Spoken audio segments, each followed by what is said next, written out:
Everybody wants to be the one who gets heard. Hero trapped in a dungeon, except it's him turning the tables on who's really in control. He's the only one who manages to drag everyone out alive. A Sherpa who doesn't just trek, he reads the dungeon like it's a damn map. Knows exactly when to strike and when to hold the line. Every trap, every path, every single blunder that gets people killed. No room for mistakes, one slip and everything falls apart. He's got a little sister to protect, and the stamina of a machine that never runs out, and instincts that cut like blades. And when the top-tier adventurers finally start putting their trust in him, suddenly the porter climbs to the top, turning into the most important person in the whole party. It all kicks off in the Tyro's dungeon, and the deeper it goes, the more trouble starts brewing. The deeper they dive, the faster everything gets swallowed up by darkness. A war driven by despair is already blazing. Right there, almost within reach, multiple people finally face the Lord of the Undead, a demon lick stalking the dungeon. One of them is convinced the undead are the strongest fighters out there, like nothing else even compares. A monster roared into existence, and the moment it summoned its minions, the people shouted at the top of their lungs. It just keeps spitting out monster after monster, no breaks, no end in sight. What do? They shout for the princess. She answers, bold as fire, if you want to. To beat it, they had to keep hammering it. One team member even said it with her black curly hair bouncing as she lunged. The wind howls, and Yuika keeps fighting through despair like it's her final battle. Her name is Yuika. The Black Princess, a dungeon Sherpa. It's a specialized class built to help people survive the depths. Helps the adventurer haul their luggage, then lets them reach their guide along the path of. Wasting no time, he was hunting out the dungeon like a conquest mission, and 20 days before. At the Tyro's dungeon, 4 of them drop into the maze on the 20th floor. A whole crew of brave people clashed with these massive monsters, going head-to-head with sheer terror and grit. Massive golems slammed the ground and barked that they absolutely wouldn't waste it. Not 1 second more. If they want this to work, they have to move as one. He broke free, but what are those tanks even doing out there? Wait, the math. A mage got ambushed, and one of those monsters came crashing in for the kill. He hurled the lightning strike spell, and the monster got obliterated. Later, by the underground oasis, they finally dropped their guard and settled in for some much-needed rest. One of them barked a loud curse at what was happening. Then the mage gulped down a mana potion, and somebody shot back. So how many? How many potions had he already guzzled? What a total waste of mana, he spun around to. He snapped at him, saying there was nothing he could do about it, then spat, "This vanguard is useless." The swordsman snapped with outrage and blurted, "What are you even saying?" Then he lifted his staff with a sly smile and demanded, "Tell me." He demanded to know if he'd forgotten what just happened. And right then, the argument erupted. They kept bickering like it was a sport. Then this guy shows up and asks, "Are you two starting up again?" And the message is clear. Everything's cool as long as nobody tries to split them apart. Right, the exhausted team members snapped back that if he wanted to split them up, he'd have to try for real, because they were done, and he was way too wiped to get involved. The guy with the huge backpack scoffed, convinced nothing could be done to them. Then came the dungeon Sherpa, and everything started to shake. Ro marched up to them, and barked that both of them needed to listen, because yelling like that in front of the monsters could get them noticed fast. They spun toward him and shouted that he didn't even remember seeing him in the middle of the fight. Like, where the hell was he supposed to be? Then it all clicked, that damned Sherpa, and he grinned as if it was all some big joke. He dashed off to snag some valuable herbs, and the swordsman snapped in a sour voice, "Isn't it funny like being a Sherpa? He doesn't even have to swing at monsters, just rake in cash the easy way." The mage smirked and warned that getting hurt right now would be a nightmare, so the protagonist should shut up, but the protagonist snapped back, saying, "If I run out of potions, I'll just hand you a couple." He pulled out a handful of potions, and declared none of them had been watered down. Every one was top-notch. Then everyone gasped, because they instantly realized they were staring at a healing potion. It'll smash their pain and heal them back. This restoration potion is the ultimate fix for drained, exhausted bodies. He even packs a strength potion, so the wizard leans in with a sly smirk, then drops the real twist. "It's not free." "Free, right?" he challenged, and then he shoved a price list into their hands. The moment they read it, shock hit hard and they blurted, "Wait, are these prices double what the market charges?" The swordsman yanked him by the collar and barked, "Are you seriously trying to scam us?" He soothed the tension in their chests, then calmly told him to cool off, and promised he'd go tell them. For a dungeon, this price is shockingly low, so if they run back to the surface right now, the monsters are still going to come crashing in. And if that goes sideways, their gear gets wrecked and the price jumps through the roof. So buying it from him would save them both time and money. At least that's what one of the party members thought. Even have enough stamina to go to the surface. The swordsman snapped with a furious look and shouted, So is this victory for him, or are we all going to die? MC swallowed hard and apologized, saying the price was none. And that's the kind of treasure you can't just grab from any shop, because it's built for the deadliest, high-level adventurers. So the party members hauled the leader in and told him to buy it, because they're exactly the kind of adventurers who can use it. They need to bring out the high-level gear, and he should stop acting like a total barbarian, because it's just not worth it. He finally snapped out of it, let him go, and warned that this time he got away, but he'd never hire him again. Ro grinned and said he was thankful for their cooperation. Then later, he turned his thoughts to the city of Tyros. This city was. It was built the moment they discovered the dungeon. Boom. A brand new city sprung up for one thing only. Non-stop adventure. He barged into the Sherpa guild and found a woman already sitting there. She sat behind the counter and greeted him, but he snapped back, called her an old hag, and announced, "I'm home." Home? With a giant grin, she asked how it all went with that wild, unruly gang. He mulled it over, then nodded and said, "Just like you said, these people are all seasoned adventurers. They were total chaos as soon as they were named, surprisingly evenly matched in strength, like the universe just picked sides with a perfect balance. It felt like they could last out there forever, but then they said they wouldn't hire him again." She, with a slightly sour look, she said he was already the third. Like, if he couldn't handle it, hiring anyone else wouldn't even matter. He leaned in and swore he'd turn in the report tomorrow. Then he rushed off because he had to go pick up his younger sister. "Sister," she snapped, asking if he'd dumped her on relatives again. Things hit him hard, and nothing came easy from there, until he finally made his way to her. He swung onto the next street, spotted Marie, and shouted her name like he'd been waiting to find her. She burst up to him with a bright grin and launched into a joyful hug. He clutched his leg and blurted, "Welcome back," and she nearly leapt out of her skin when the door finally swung open. And from out of nowhere, that man snapped out and called his name, saying he was finally. At last he was back, and Muro called out, saying that he grabbed the money and poured out his thanks, knowing she always had his sister's back, and he promised he'd hit her up again the next time he needed her help. She slammed the door, blurted out that she wasn't sure if she was shy, or if it was something else. But she wasn't nice at all. He totally ignored it, ruffled her head, and told her it was time to go home. Then he shrugged and suggested they pack lunch too. After lunch, she grabbed his hand and dragged him into the forest for a picnic, asking if they were really going to pick those gauzy fruits. He nodded and said it was harvest season, so they could grab some and make. She shoved them into action and made a mountain of jam, laughing the whole time with pure joy on her face, saying they hadn't gone on a picnic in ages, and he stared at Sot. He met her with a grin and figured a Sherpa never throws down with monsters, until a dungeon proved you can't predict a single thing. That dungeon is a death trap. Every step is crawling with danger, and there's always a real chance he won't make it back. His little sister, just 4 years old, got it all. Then they finally reached the house, and he promised stew for dinner. Her face lit up and she said, told him to let her help. And the very next day he marched into the Sherpa guild, greeted everyone with a good morning, then proudly dropped his report from the dive. He froze in shock when a man showed up at his door, claiming he'd been waiting for him. Because of all people, it was his favorite. Top student that he was, he kept waiting for him, because he wanted to hear all about the amazing work he'd uncovered. MC swung the door shut behind him and said, whenever he grins and talks like that, it usually means he's about to drag you into something brutal. Cold sweat broke out on him as he admitted, I've asked you for a bunch of things before, but this time, it's different because this one matters. Some important guy from the royal capital came here, yet he still swung the door open and stared at him like he couldn't trust a single thing. And the man leaned in and said, this time, the employer isn't just anybody. He's tied to a legendary group everyone knows. A group from the royal capital bursts into the scene. He strode through the hall and announced, loud and clear, that this was the Twilight Sword. He stared at her, shocked to the core, and blurted, is this? So this is the one everyone's whispering about in the guild, huh?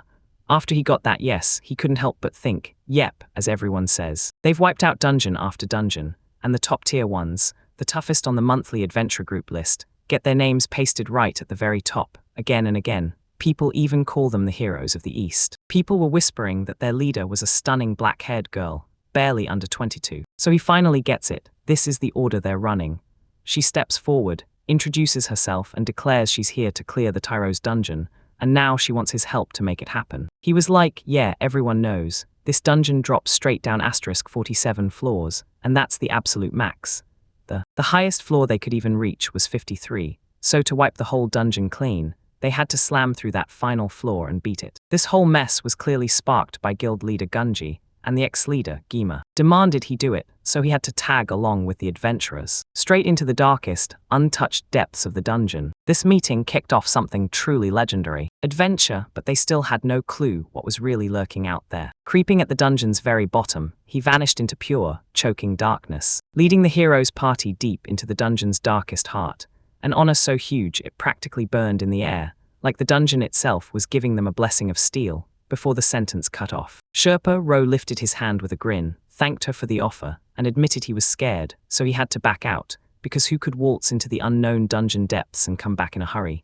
Jima burst out laughing and said maybe. Maybe she could train his sister to become a Sherpa while he's away, and he blurted out, face blazing with indignation, that he absolutely wasn't joking. She leaned in, called him little one, and asked, "So you're really gonna step up and take care of your sister, huh?" That's why he became a Sherpa in the first place. Turns out it was booming business in this city, so he should be thrilled, because this time the reward was so massive it dwarfed what he'd earn in an entire year.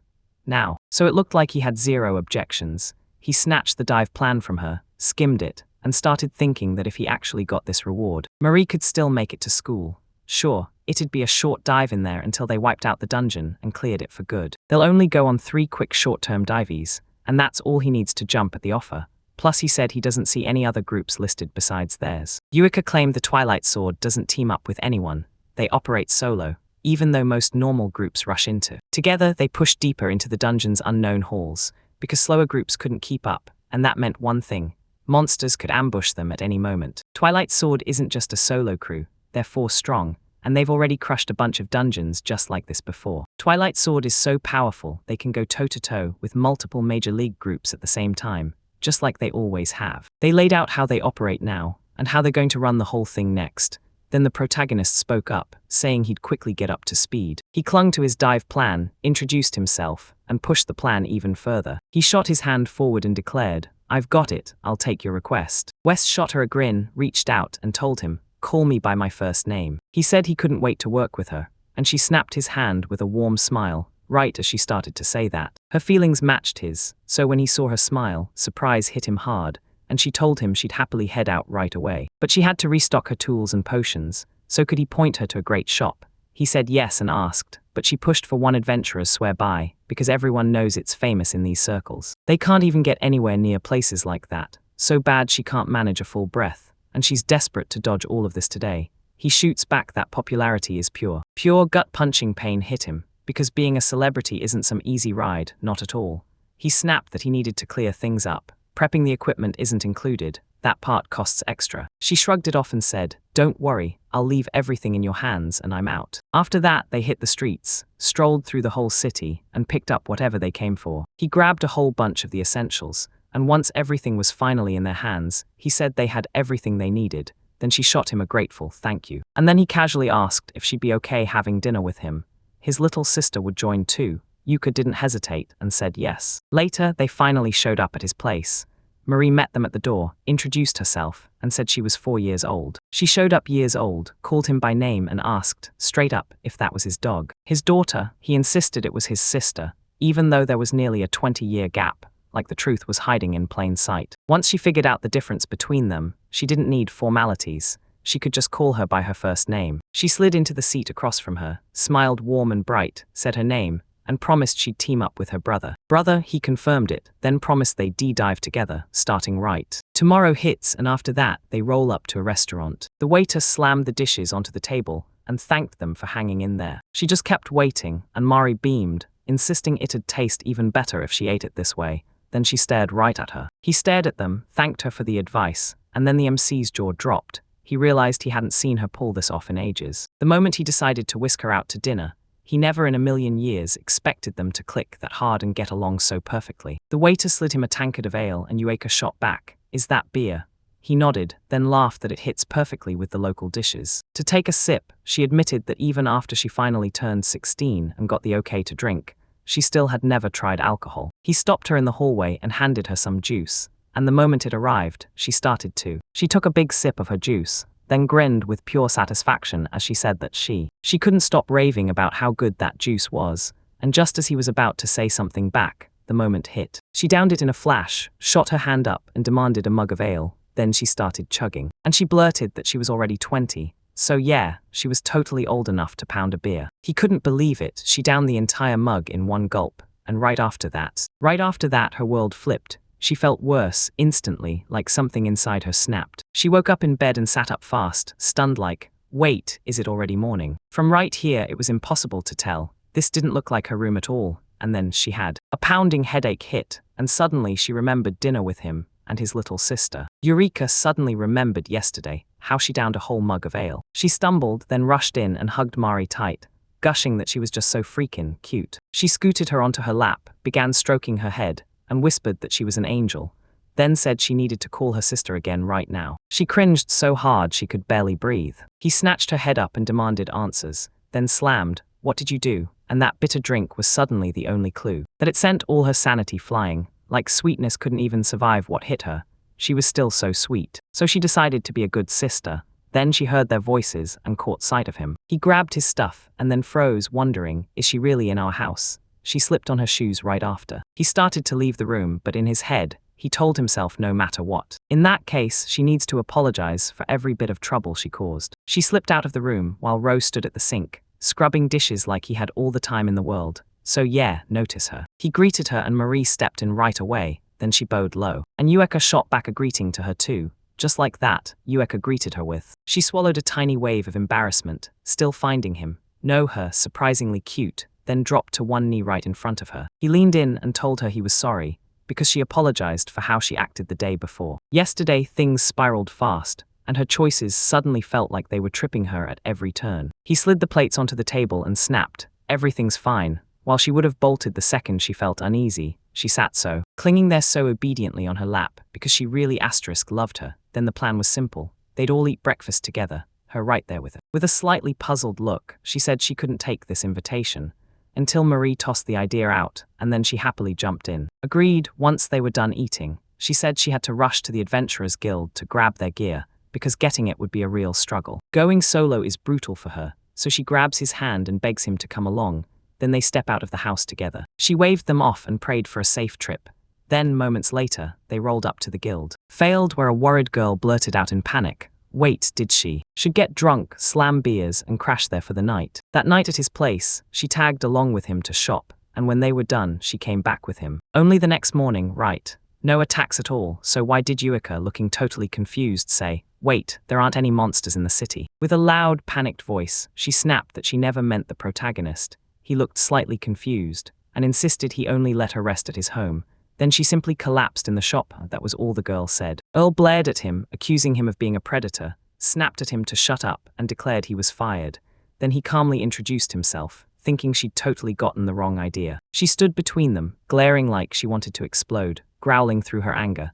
Then she snapped that Bari should calm down. He was the Sherpa they'd hired, and he couldn't shake the feeling she was dealing with a full-blown sister complex. A man with a grim face sprinted up to him, blurted out an apology, and said that ever since the moment she took the crown as the Black Princess, her reactions turned ferocious. Nuku, he's doing everything wrong on purpose. Yup, that's his name, and he plays shortstop. MC grinned at him and told him he was genuinely thrilled to finally meet him. A wizard swooped down on him, snagged his backpack with a flick of his staff, burst out laughing, and told him he'd make the perfect anchor. He's Mazakan, the sage who unleashes magic like a weapon, defending and attacking with every spell. He nearly choked when his name got called out. Then he blurted, "Wait, are you talking about the legendary adventurer who was?" They crowned him a hero for 3 different feats, and then he burst into laughter, while Bari, glaring with fury, demanded, "Wait, did he just call him legendary? That's just some old man who retired, and then came back." Again, Nuku casually said this guy is her father, and he's pushing over 60, and both boasted the highest level among the 4 of them, and Ru gawked in shock. He looked way too young, and then Ruika stepped up to him. He said that she and Bari were warriors of light, then she whipped around and blared, "Are you sure? Are you sure you want to drag him along?" She said it calmly, "Let's hash out those details in the dungeon." And then she shouted. She got permission to tell the princess to hang on, begged her to rethink everything. Then, after a stretch of tense waiting, they both slipped down into the dungeon. He reached the stairs, and the protagonist declared this was a shortcut meant only for seasoned adventurers, those ranked advanced and up. It'll take them straight to the 14th floor, so they'd better watch their step, because the place is slick. After they went down, he told them their mission for today was simple: reach the 47th floor. On their 3rd dive, they'll finally burst into the dungeon core. Eureka explained that this is the heart pumping out every single monster they've been fighting. It'll blast them with a ton of experience points, and once they clear the Tyro's dungeon, their levels will jump a little too. Then she called him and told him she was sure he already knew a shortcut to the next. Stocies, what floor is it on? He demanded.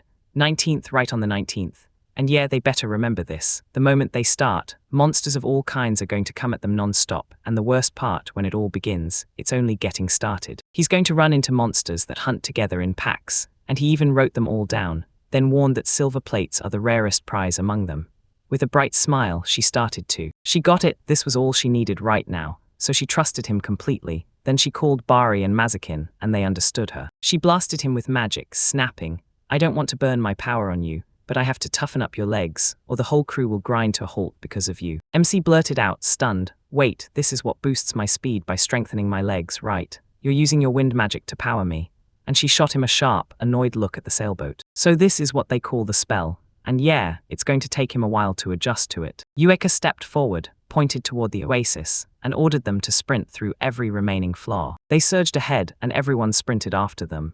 He opened his mouth like he'd just been hit with a shock tore across his face as he blurted, "That was way too fast." It felt like the wind was hauling him along, and he shouted for Mazik. He asked what that magic circle was, and he grinned wide as he said it was a silver, oily coating. He should. It was like oil coating his skin, slick and perfect, except it left his back exposed, yet the rest of him would shrug off any physical hits coming his way. He blinked in shock and blurted out that he'd never heard of anything this awesome, then immediately asked, "So do you swim all the time?" Then he cackled about it and shot back, "So you love yapping, huh?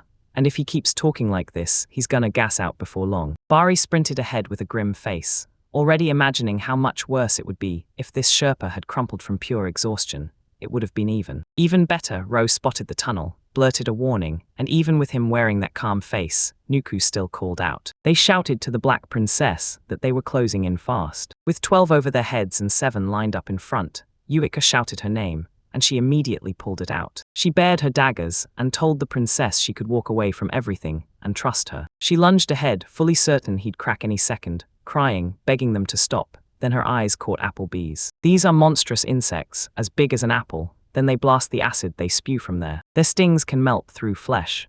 She took out those monsters with her daggers in seconds, and then she thought that if he started complaining, she'd cut him down fast and remind him he was fired. Yuyuko was the central. Twilight Sword, get it, and with her at their side, they can cut through anything, but one of the others surged past the vanguard as Nuku shouted, "Black Princess," at the top of his lungs, and they all started to thought their graceful princess didn't need a man, so she killed this. With one brutal swing, she struck the monster down, and she let out a thunderous shout. Said they should run on while the protagonist, with a slightly surprised stare, he realized the group didn't slow down for a single second. He'd never seen anything like this before. Then he stared at the map and shouted that at the next fork, it was a left turn. She blared that they had to stop, right then, and sealed the whole passage. Now he's staring at it like, "Are you sure this isn't a mistake?" He denied it cold, insisted the right route was a dead end, and said they should go down to the next. Next, they've got to push into the snake corridor, sitting on their left. Yuka shouted at her, telling her to just trust him, and Nuku fired back immediately. She instantly got what he meant and snapped, "This is a trap." Then they pushed forward, coming in through the right passage. And it looks like they're straight up blocking their path, like they'll stop them no matter what. The MC locked eyes, and then he looked in the. She pointed that way and snapped, "They're goblins." Then she leaned in, staring at it like she was seeing the truth with her own eyes. Said the monsters had sealed the right tunnel tight, cutting off everyone's chance to escape. Escaping, she watched goblins flood the path and sprint right at them, and she stayed perfectly calm and told him to duck behind that rock. Bari called them and said there were about 40 of them there, and they needed to rush in. Bari took the advice and ducked behind a rock to stay hidden. He rocked and said there were a bunch of sneaky, hard-to-spot spots around here, so they'd better be careful. She said with a steady, calm voice he told her she could handle it. Then he said her name and asked straight up if she truly didn't want to go with them. Wasn't she even worried? Still worried, she nodded and spoke in a steady voice, telling him he could just go. They sped straight toward the crowd of monsters. He plucked out a handful of tiny stones and raised them up. He shot his hand up and fired off the finger bullet skill, blast. He blitzed through a whole swarm of goblins in one go, then dropped the order. Now they need to head for that cave that's still standing, and he keeps blasting away. He started flinging stones, and declared that only 13 monsters were left. Left with a calm face, she unleashed the wind dance spell, magic so instant it hit the moment it was cast. It supercharges the wearer's body with raw, unstoppable power. She lunged forward, snapped her gaze to the side, and she said she'd found 3, then she killed them. She gunned down 3 of those monsters at once with a single, crushing move, so insanely fast. She snapped a lightning-fast dagger strike, and even admitted she'd almost caught him in her grasp. In her mind, he had to be a goblin too, because hey, some of them still actually use their brains, right? He said it with a cool face like, trust me, we might be in real trouble. Depending on how sharp their minds are, she said she'd step in and handle those things. The leaders stayed put, while the rest of the team inched out from the side, around the corner, and then Ro figured that with the local, fairly light moss cushioning the ground, he'd be able to. Nuku tore through the fight, could see it from some distance, and their teamwork was flat out stunning as he destroyed the. Bari blasted the goblins with his shot, and while that chaos hit, he sprinted toward them, landing in spots the goblins couldn't reach. The shot's range is right on top of her, so close it's practically lethal, but her armor steps in and saves her. Mazakin swore he could protect her by bouncing off physical attacks. He was confident, like he'd already figured out what would happen next. In this fight, the Twilight Sword didn't just swing. It unleashed every last bit of its unique power, and you could tell, this team is the real deal. Being the chosen hero is pure glory, so they kept going. Kept sprinting ahead, mowing down goblins as he surged forward. Along the way she glanced down, and there it was, a necklace sitting around the. With the fierce grip of fear around one monster's neck, she shouted at the top of her lungs. She couldn't remember how she even ended up killing that goblin with the necklace. Fainting and dying like that was pointless. He hucked a severed monster part straight at her like a weapon. She had to skid out of the way, and he scrambled to make a run for it. Nuku whipped out his shot skill and snapped, away, then the next words came fast. Because he refused to let him slip away, then the plan kicked off and they hauled the princess in and snapped, "We are done for, this is it for us." Imika spun around, yelled for Mazakin, and demanded. He grinned and said, "Yeah, I'm ready." A grin spread across his face, because the magic circle was already here. He jabbed his finger at the pre. The protagonist pointed at the kid and said, "You've got to take this boy with us." Boy with them, and they pushed on until they reached a place that looked like it was finally the answer, like something good was waiting just ahead. Good for him, he leaned in and demanded to know what he was going to do. He slammed a magic circle into place in front of him, and then drove the power into the earth. He cast the earth bridge spell, and boom, he blew apart the passage right in front of him with a thunderous crash, leaving himself completely stunned. And Bari snapped, "What happened?"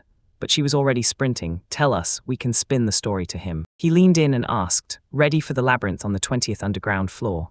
And he nodded, then followed up, asking if he should. She should hightail it back to grab the goblin's magic course. But when she stared at him and said it wasn't even necessary since it definitely wasn't the smartest move. Magic cores are living chunks that form inside monsters, and grabbing one can give you the power you're after. She told you the whole secret to ranking up, you've got to have the experience.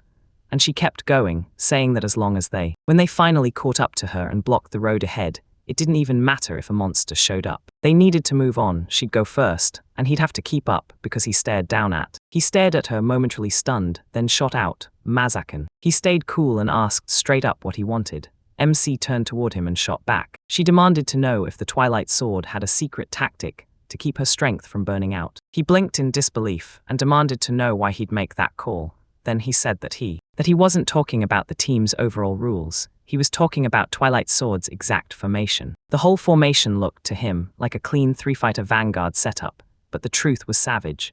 They'd been positioned so perfectly that she never even got the room to swing. Fight, during that last round, she didn't budge an inch, did she? He let out a chuckle and said he truly believed he was just an ordinary kid. But it turned out he was way more observant than anyone expected. He thanked him for the praise, and then he said that. Ueka's voice cut through the air, and he finally understood his real strength. He nodded and said everything was fine, then told them to make a quick stop, so they pulled over on the 19th. On the 18th underground floor, Bari slammed to the ground and gasped. How wiped out she was. She snatched up some water, nodded along, and she bragged that she'd been sprinting since the very start, no breaks at all, then called out, saying she'd pushed herself so hard to get the tire rolling. Tyro's dungeon, something felt even bigger than usual now. She snapped back with a confused look, but deep down she figured she had no choice. She was gonna show off her power. Ro pulled out a tiny potion bottle and asked if she wanted to drink a recovery potion. He clocked her reaction, and he couldn't figure out why she looked so wrecked. Mazakin grinned and said this kid looked like he had a killer idea, and he called him out by name. He even asked him, "So, besides profit, what else can you do?"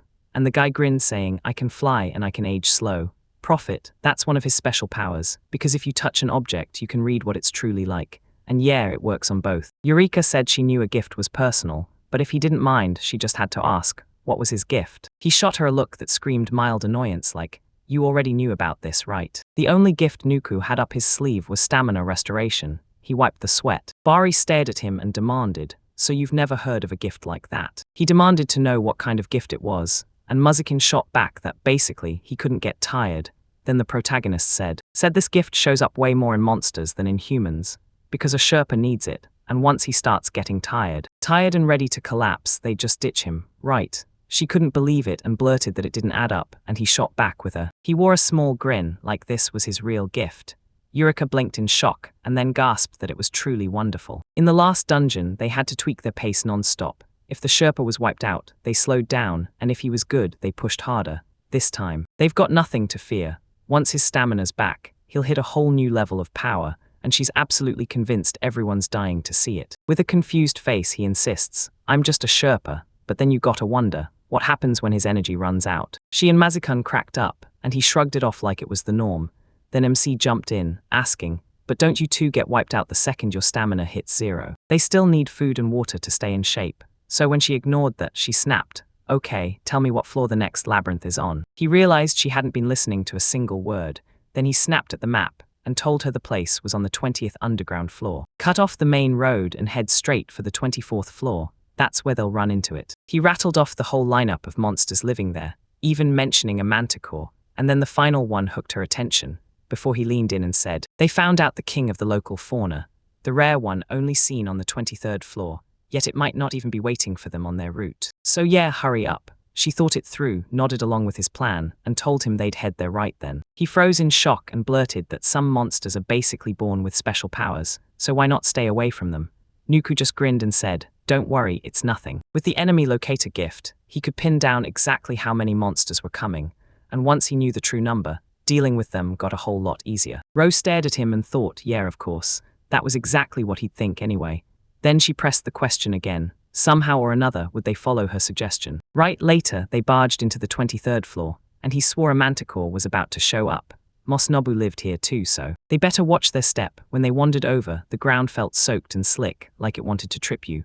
Bari got hit by some slime, pointed it out, and then demanded, so why is this stuff here? He told me that other Sherpas had warned him. Out there, they'd seen a moving labyrinth. Eureka stared at the slime and muttered, so it's trying to copy a whole labyrinth. Can we even use that against the enemy? The enemy started sniffing around for what they were walking on, but Nuku cut him off fast, claiming he honestly didn't believe any gift could even exist for that. She huffed, asking if he knew where the slime was, then pushed ahead and insisted it was just too strange. Sticky here, she heard a growl, then shouted her name and they warned, there's a monster up ahead. Then they ran straight into a manticore, and she blurted, with a grin, I'll show you the same manticore, because that's exactly how it belongs. So the protagonist stared at it and blurted, wait, does the manticore always act like it's got a little something off? Alone, huh? Then it's gotta be way stronger than the other monsters stuck on the 23rd floor. And even the level 35 monsters, she yanked her sword free from. He slid his sword out with a grin, told him to try again, and urged him to duck back and hide behind. Behind the rocks, he swallowed his doubts, nodded to her, then started backing away, can't help but wonder if she's going to follow. She stepped up and declared they should strike hard, straight at his terrible footing, while she and Nuku readied to fight this time. So who goes for the head? She'd have to pull the manticore's attention. Bari agreed and said he thought she could. She'd fake being stuck. Then the monster snarled so loud it shook the air, and she spun the wind dance and fired off those sail spells to drive her car forward. Comrades, both of them bolted out of the way at the last second, and she was left standing there. The monster burst forward, staring at her like he'd just seen the impossible. His surprise hit him mid-stride, and she figured that with the wind dance and her sail spells fueling her, she could spring straight onto the cliff in a single bound. He clocked that she was trapped, panic surged, and he couldn't stop thinking about how she'd even managed to fight her way out. Then the monster lunged right at her, and suddenly sprang into an unremarkable spot. Nuku used he hurled the spell into the air, and unleashed a storm of stones that slammed into them, and kept them on the run. The manticore backed off, like it hit a wall, and the beast finally stopped, while the snakes inside it started to. Its head snapped open, and it started pouring magic into its mouth like a storm gathering strength. Bari stared at it, eyes wide with shock on. She stared at it and blurted, "This is lightning magic." Mazakin flashed a calm smile, and then he started to. He lit up with magic, swore nothing could be fixed, then snapped out the dirt bridge spell. He cast the spell and slammed a barrier in front of her, shielding her from the incoming threat. Nuku burst forward and kept slamming attacks, even as that monster's magic tried to crush him. She struck from a distance, then whipped out her dagger and vowed she'd back him up, while the MC stared on from behind cover. Yuika was still breathing down his neck, so he couldn't help wondering if she was really going to spare him. Even though it was a manticore, he couldn't shake the feeling that the Twilight Sword had been aimed on purpose, deliberately holding back so she wouldn't hurt him, because the moment she explained it, it was clear they were pushing them on, like it was all being forced. Monster lunged into stepping on the slime. Yeah, even a manticore could get snagged there for at least a second.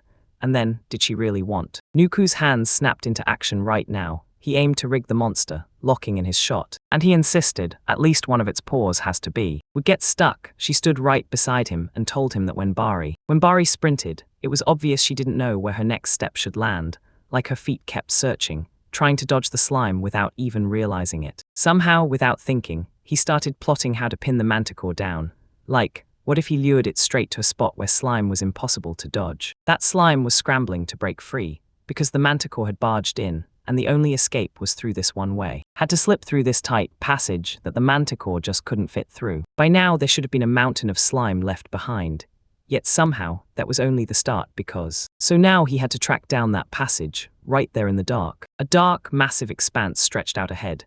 Then he spotted moss drifting nearby, and his gut told him there was only one way to get in. So if moss was flying out of that spot, it had to be a dead end, and that meant there was a. Right here there's this tiny gap that wasn't even on the map. Just look from both sides. He shouted at her from both sides, telling her there was still an open spot right here, packed with plenty of. A wall of slime blocked the way behind him, the kind that would trap the manticore for sure, right at the split of where the tunnel started. Right at the wall's base, she blinked in surprise, then Nuku said. They admitted they hadn't gone there yet, and still didn't know a thing about that. Bari barked that question out loud. How could he possibly know what was there if he hadn't? Swore he didn't need to go himself.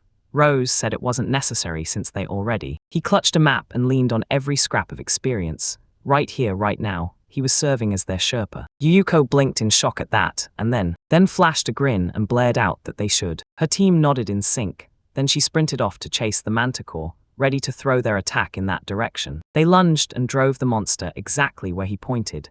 Then she blurted out a shout. He called out after her and demanded to know the exact place, then sprinted after her while clutching a map. He clutched the map in his hand and swore the answer was right there between the rocks. When they finally arrived, the monster really was there, right in that place. A whole pit of slime swallowed the area, and he got trapped in it fast. She felt it, this was the exact right moment, so she launched herself straight at the monster. Then he unleashed the phantom needle skill. She drove the blade straight into the monster's head, then yanked herself back in a flash. He turned to them, flashed a grin, and declared it was finished. Then he just. An absolute mind-blowing Sherpa. She stared at the praise, baffled, thinking, sure, she hit the target. Wasn't going down from a single hit. The manticore was too stubborn for that, and he finally spotted the monster by. As the threat surged up behind her, he yelled at the top of his lungs and screamed a warning about the danger, while the rest of the team froze in place. And Nuku said it so calmly, no need to worry. He even knew the prince's middle name, right? Right, she said no, and he leaned in like a threat, claiming her middle name was Messenger of the Dead. Spirit, she had a terrifying gift. Every creature she stabbed with her sword fell under her control. The protagonist was next. Caught off guard, Yuko watched the manticore drop to its knees before her.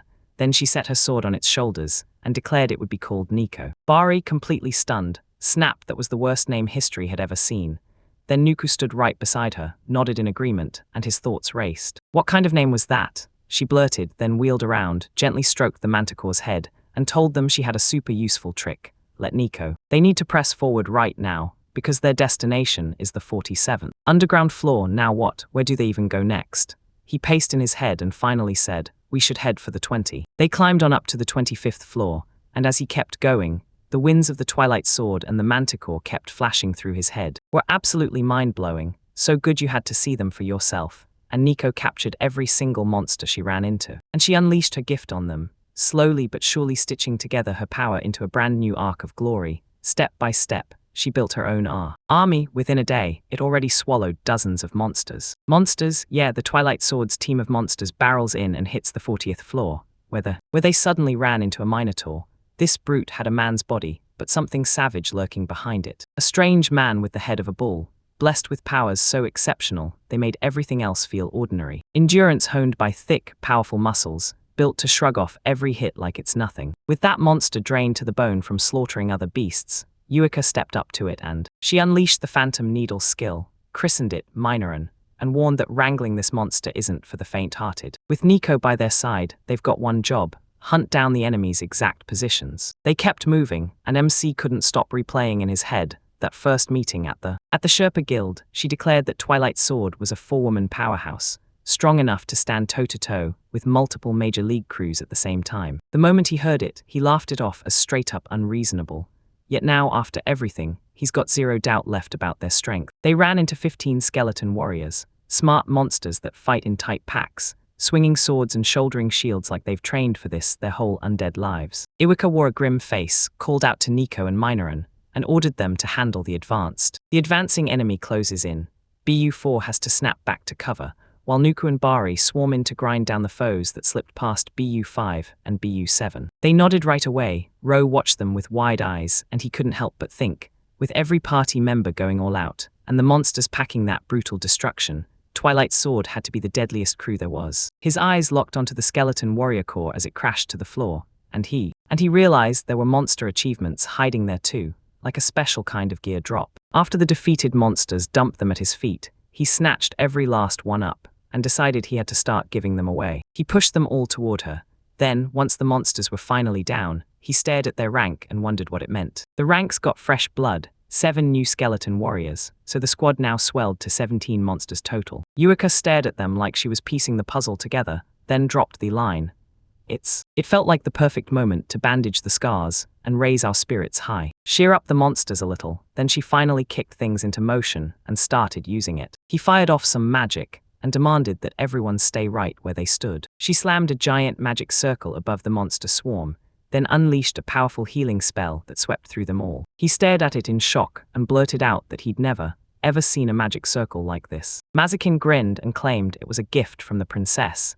Healing magic that's usually reserved for monsters to use on other monsters. He couldn't wrap his head around it, so he had to ask, does she have magic like that too? As soon as the spell hit the monsters, their wounds snapped shut in the blink of an eye, and he swore it was pure synergy, proof that their compatibilities just clicked perfectly. It can be a straight-up set of gifts, or a combo that mixes everything into one wild thing, Renka, and basically the Phantom Needle is what you use to twist and control. Monsters clash, and healing snaps in, restoring their physical strength at once, and that's the best Renka. She's the top adventurer when it comes to capturing labyrinths, and Yuika whipped around to ask, so, you think we should rest too? Her team members nodded in agreement, and he couldn't shake the feeling that anyone who had a real soft spot for that brilliant leader felt it deep. Those who played the loyal royal vassal, and those who acted like. They were all geared up to move, anything it took to keep Hianka safe. She jabbed a finger at the pitch-black cave and told them, go on. After a bit, we pushed to the next floor. They plunged even deeper into the dungeon, and he reminded everyone, when you plan a dive, the party's level is what really matters. It lays out the party level you need for every floor, matched up like a key and its lock, and it all starts with the adventurer's rank. At the top, the Twilight Sword party hit *** level 12 ***, while Manticore's hunting grounds, right on the *** 23rd floor, matched *** level 6 ***, and that moment hung in the air. Minute. The Minotaur on the 40th floor, that was level 13, and they tore through both floors like it was nothing. And yeah, according to the dive report, the whole thing was done in just 2 days. It'd usually take 10 days, and you could bet an event like that would ignite a whole commotion. So they set up camp by the oasis on the 47th floor while everything settled in. The floor sat at 47, so the level was 15, and the monster hunt had been raging for 4 straight days. On this floor, they finally ran into skill monsters that had. It was half human, half snake, cruel through and through, using razor-sharp nails like weapons while tearing through everything with insane strength. They warned, straight-faced, that monsters lurking down there could wipe out an entire squad in one go total strength, or you're done for. Yueka grinned with fearless confidence and told them, you've got nothing to worry about, just be smart and stay careful. Fear gripped her, so she commanded 6 skeletons to stand guard and keep them. They kept the monsters at bay, then charged straight into them, because the attack barely even had time to land. With the skill's nails launching attack after attack using their shields for cover, the snake jaws snapped in two, and they started biting. Their legs stalled, and she blared out that it was completely useless. As the poison bounced off her subordinates with zero effect, she snapped, S. On the seventh move, he shoved the order down his throat, break through their flank. The skeletons snapped to attention the second she spoke. He ricocheted off the rock, lunged straight at the monsters, and slammed into one of. He drove his sword into their backs, but that brutal hide was too tough. His blade just couldn't get through. Skin after his attack, a massive explosion ripped through the air, wiping out the monster. MC stared from the side, stunned, and wondered in a jolt, was this some kind of power at work? Nuku snapped his head up and shouted, "That's." Something was crawling out of the ceiling, and Bari snapped his eyes on it, shouting that it was. It was this massive slime, and when he spotted it, he blurted out, loud as thunder, "It's a slime." Slime prints so powerful they can chew through even metal, like it's nothing. Yuika blared a warning at the top of his lungs, "Stay back from that monster." When everyone bolted, he snapped that close quarters combat just wasn't the answer. She called Oink from 1 to 4 and told them they had to. They backed off and struck first, charging him with their spears, Mazik, and he summoned the Black Princess and told her the skills had finally shattered through the limits. She immediately called Oink between 5 and 8 and told them they had to handle it. Rose stared at it and instantly figured she was cooking up her monsters with special moves in mind. Using this move, the whole party holds onto every ounce of strength, and honestly, it's just awesome. He called her over and warned, "Listen, this place throws back a loud echo." Then he said if the fight went on, more monsters would hunt in on the noise and turn this whole spot into a chaotic circus. This is the kind of chaos they warn you about. Monsters swarm the same spot, fall into formation, and drag out battle after battle until it feels like it'll never end. Battles? She stared it down, then asked which of the gathered monsters would be the biggest nightmare. Jelly toads and the underground garrison, that's what he swore would cause the most trouble. Mazikin shot a grin, glanced away, and let it slip that something was coming right for them. Barry heard the monsters closing in, and he shouted out loud, and they started yapping about how jelly toads were the thing. These monsters slammed their victims down with a relentless stream of. A slick film of liquid clung to their bodies, and right then Yuika snapped their eyes to the monitor. The monsters and asked, "It's like a water cannon, right?" And she called. Nico blurted that she had to fire off the lightning trap spell before the danger swallowed her whole. Paralyzing them in an instant, the manticore nailed it, and all the toads went completely limp, and she said it with a calm, dangerous smile. That lightning magic absolutely shreds the water monsters, so she summoned Minor and commanded him to end the Minotaur in a single, brutal strike. The animator surged forward, wheeled that massive axe over his shoulder, and slammed it into the monsters. With the flat side, shock hit him like a truck, then she snapped her head away and said it was way more. So Nuku wiped them out one by one, then snatched the moment, called the Black Princess, and warned her that 4 more were closing in. The protagonist's stomach dropped, so she called her up right away and warned that the 4 monsters lurking on this floor. They were likely garrison troops, locking into tight squads, and it looked like their defenses wouldn't leave a single gap. At that exact moment, they were terrifyingly formidable opponents. A brutal gust of icy wind ripped past them, chilling them to the bone. Bari started trembling from the cold and blurted out, "Is this snow magic?" Nuku snapped his gaze away and blurted that the orc and the slime prince were. The whole crew was frozen solid, and Mazikin erupted in laughter the second he spotted those dark silhouettes lurking in the shadows. Darkness swallowed the world as he said it. This carnival is absolutely alive, and an underground garrison of the lesser demons, decked out in all kinds of gear, got dumped on the lower levels and then showed up to join them. Yuika grabbed her sword, grinned, and said they'd got a mage now, so this was everything they needed and all. And they're clearly sharp with a blade too. So Bari called the princess and demanded, "What do we do with these skills?" She told Nuku and her to team up, get to work on them, and lend a hand to the skeletons, while staying sharp, because one slip with snake venom could spell disaster. She grinned at the princess and asked, bright-eyed, if she'd heal her, even if the monsters sank their teeth into her, didn't they? She bolted straight into the chaos to take on the other monsters, called Nico. Echo and Minoran leaned in and told them, "Give it a little time. Then we're recruiting you into our army." On the 47th floor, they hit the one oasis in the desert of their journey, and an MC stepped in to call the next part of the ride. C told everyone this carnival sent goosebumps up his spine, and he finally got why the loot was always so wild.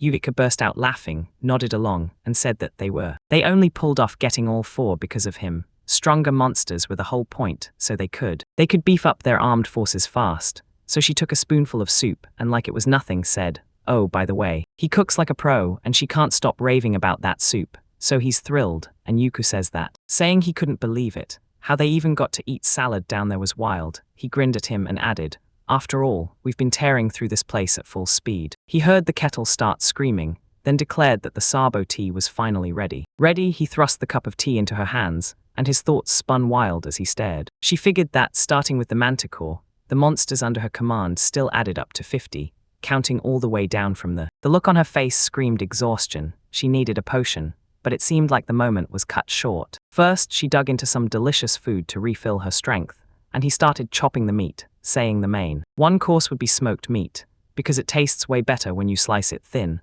and Marie can't help herself when she eats it that way. She chomped it down right there in a sandwich, then looked at him with wide-eyed shock and blurted out that she'd been telling him all this while they were eating together. Together, he grinned and said, yeah, we do this all the time at home. She instantly remembered every second they'd shared. She flashed a bright, happy smile, then instantly blushed, mortified. Harassment, while she was knocked out cold asleep, his sister snapped that she'd had a blast, so would she still. Did it really start playing with her again? She nodded back with a huge, happy smile. Expression lit up across her face, and they kept the conversation rolling. Mary shot them a side-eye, and couldn't help thinking about that eternally cool, awe-inspiring, drop-dead gorgeous print. A princess can even pull off a face like that. What on earth was that freak doing when they finally finished? Once the dishes were finally scrubbed clean, Mazakan leaned in and said the meal was done.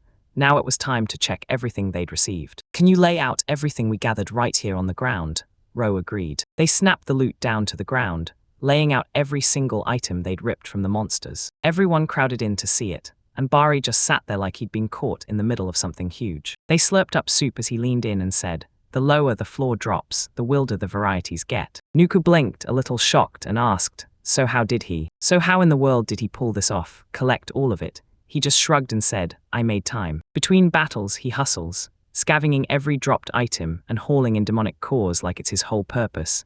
And he said it with a tense, locked-in stare that calm voice fooled him, because grabbing everything on his own is brutal, and that stamina gift was the only thing keeping him standing. Stamina recovery was straight up unbelievable, so he just stayed calm and asked, do you really think so?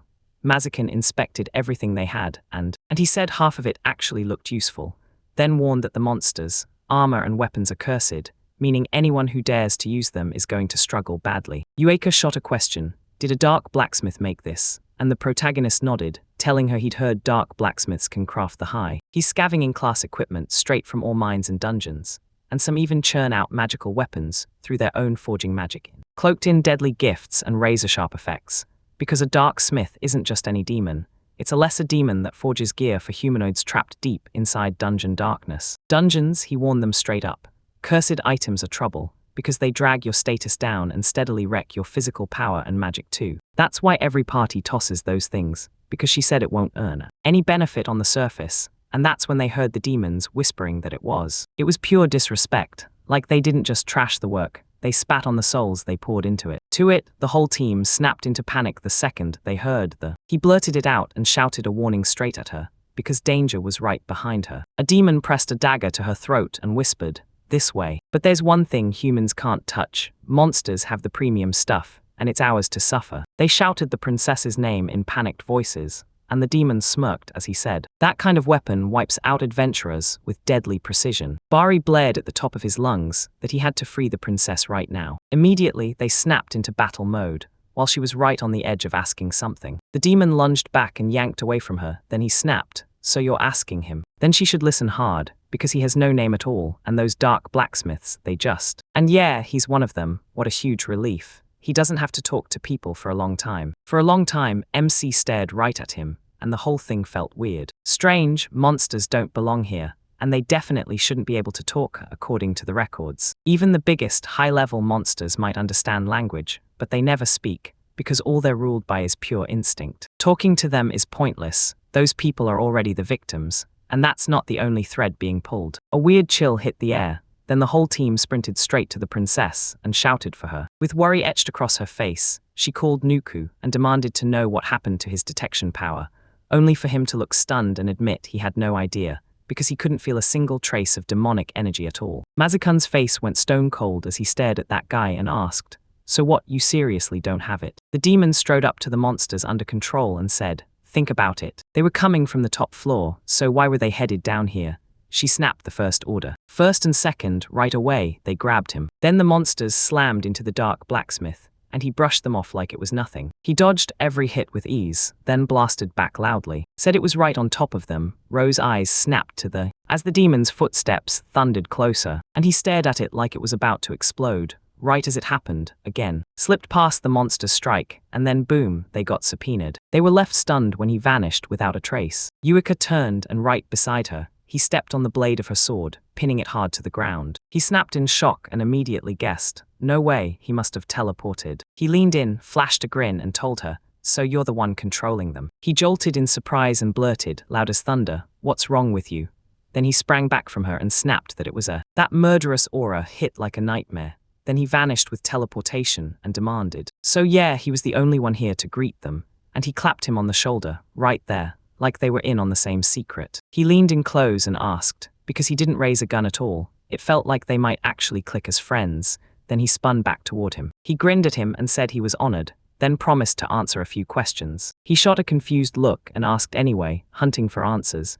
Then a smile cracked across his face. A grin snapped onto his face, and he proudly admitted he was the kind of guy who couldn't stop asking questions. Like that, then reality hit hard, because he still had to deliver. Deliver the goods so he couldn't stick around, because once they go down, they'll be sinking. If they go any lower, they'll finally get another shot to meet. So they have to stay alive and keep going, no matter what. Rotting corpses, because honestly, people are fascinating, especially the ones who just died. He vanished and Bari rushed to the princess, asking if she was all right.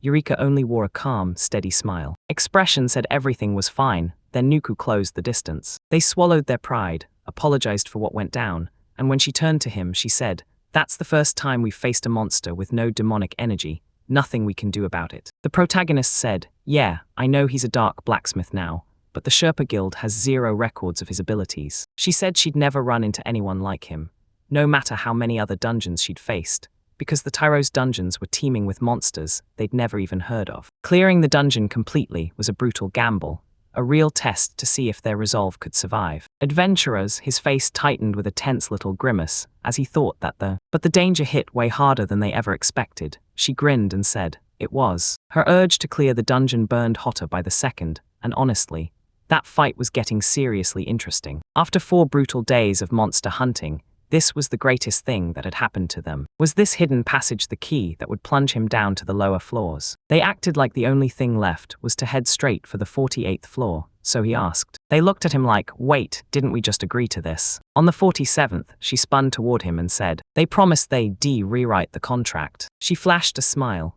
then told him she wouldn't dare interrupt the dive after what that monster had done to her. MC told her nobody had ever stepped onto the floor below, because once you go down there, monsters aren't the only nightmare waiting. But there wasn't a single scrap of info about this place, so they had to claw their way back to the surface, refill their supplies, and then, before you move on, yeah, that was his advice, and she nodded like, absolutely, because as a Sherpa she knew what that meant, but she still gets it.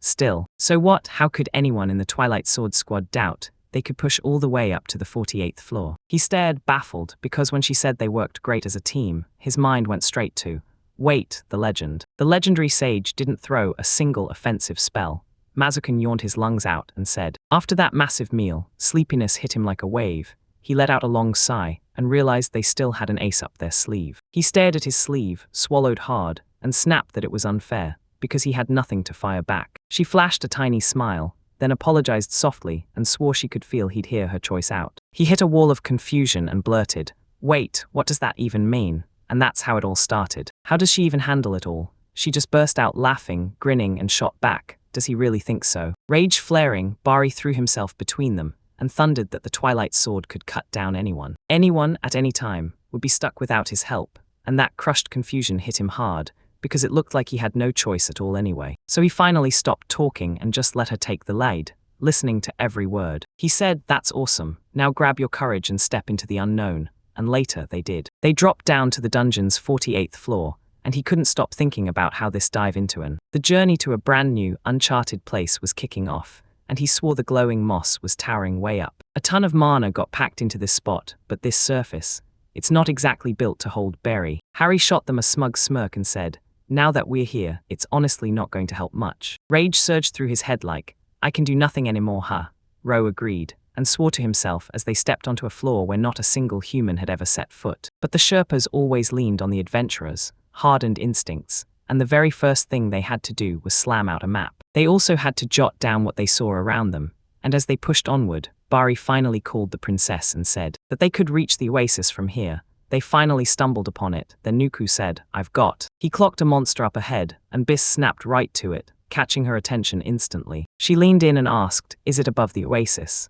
Then she stared up, eyes widening, because she couldn't believe what she spotted, a massive vine cannon. If there was anything going on here, she'd bet her life it'd be the most painfully boring thing imaginable. They breezed here without running into a single monster, and she swore everyone else was still buzzing about this place. Could she tell me if they'd finally found an oasis? Meaning Yueka was really within reach. Monica nodded and told them to take a quick breather, then get back up to the surface. The protagonist's eyes lit up with curiosity, and Bari, fired up like he'd just hit on something, looked genuinely inspired. Said they should cut this plant down. That night seed the monster dropped. It could be so. It sold for an incredible price because it was used for restorative medicine, and that only fueled him to keep looking. He stared at it and immediately figured the vine cannon was just another run-of-the-mill plant mob. Monster, so yeah, he had to take a closer look, because it wasn't just roaming around. It charged at adventurers and shredded them as it attacked. By blasting those tube-shaped pods filled with seeds straight at them, even total beginners could take down that monster with ease. Why was that plant that normally lived on the upper floors here, of all places? The leaves and tubes looked different. He snapped his head toward them and bellowed, "This isn't a vine cannon, don't you dare touch it." Right when he said that, Bari had already sliced off a chunk of the monster. A monster's vine shot out. Right after that, a brutal explosion ripped through everything. A burst of thorns erupted from the plant and slammed into him. And then it hit him. His strength was draining away, like it was slipping out of his grip. These thorns were dripping poison. He barked the message to the others, and his voice sounded worn out and exhausted. He pushed in and asked, "You guys all right?" And he instantly clocked just how rough things had gotten for the whole team. The members were battered and couldn't even move. Then he crumpled to the ground and thought that. He swore he'd turned ice cold. His arms and legs wouldn't move an inch. His body felt like it was melting away. Was this the end? Yuyuko stepped closer. He felt it creeping up on him.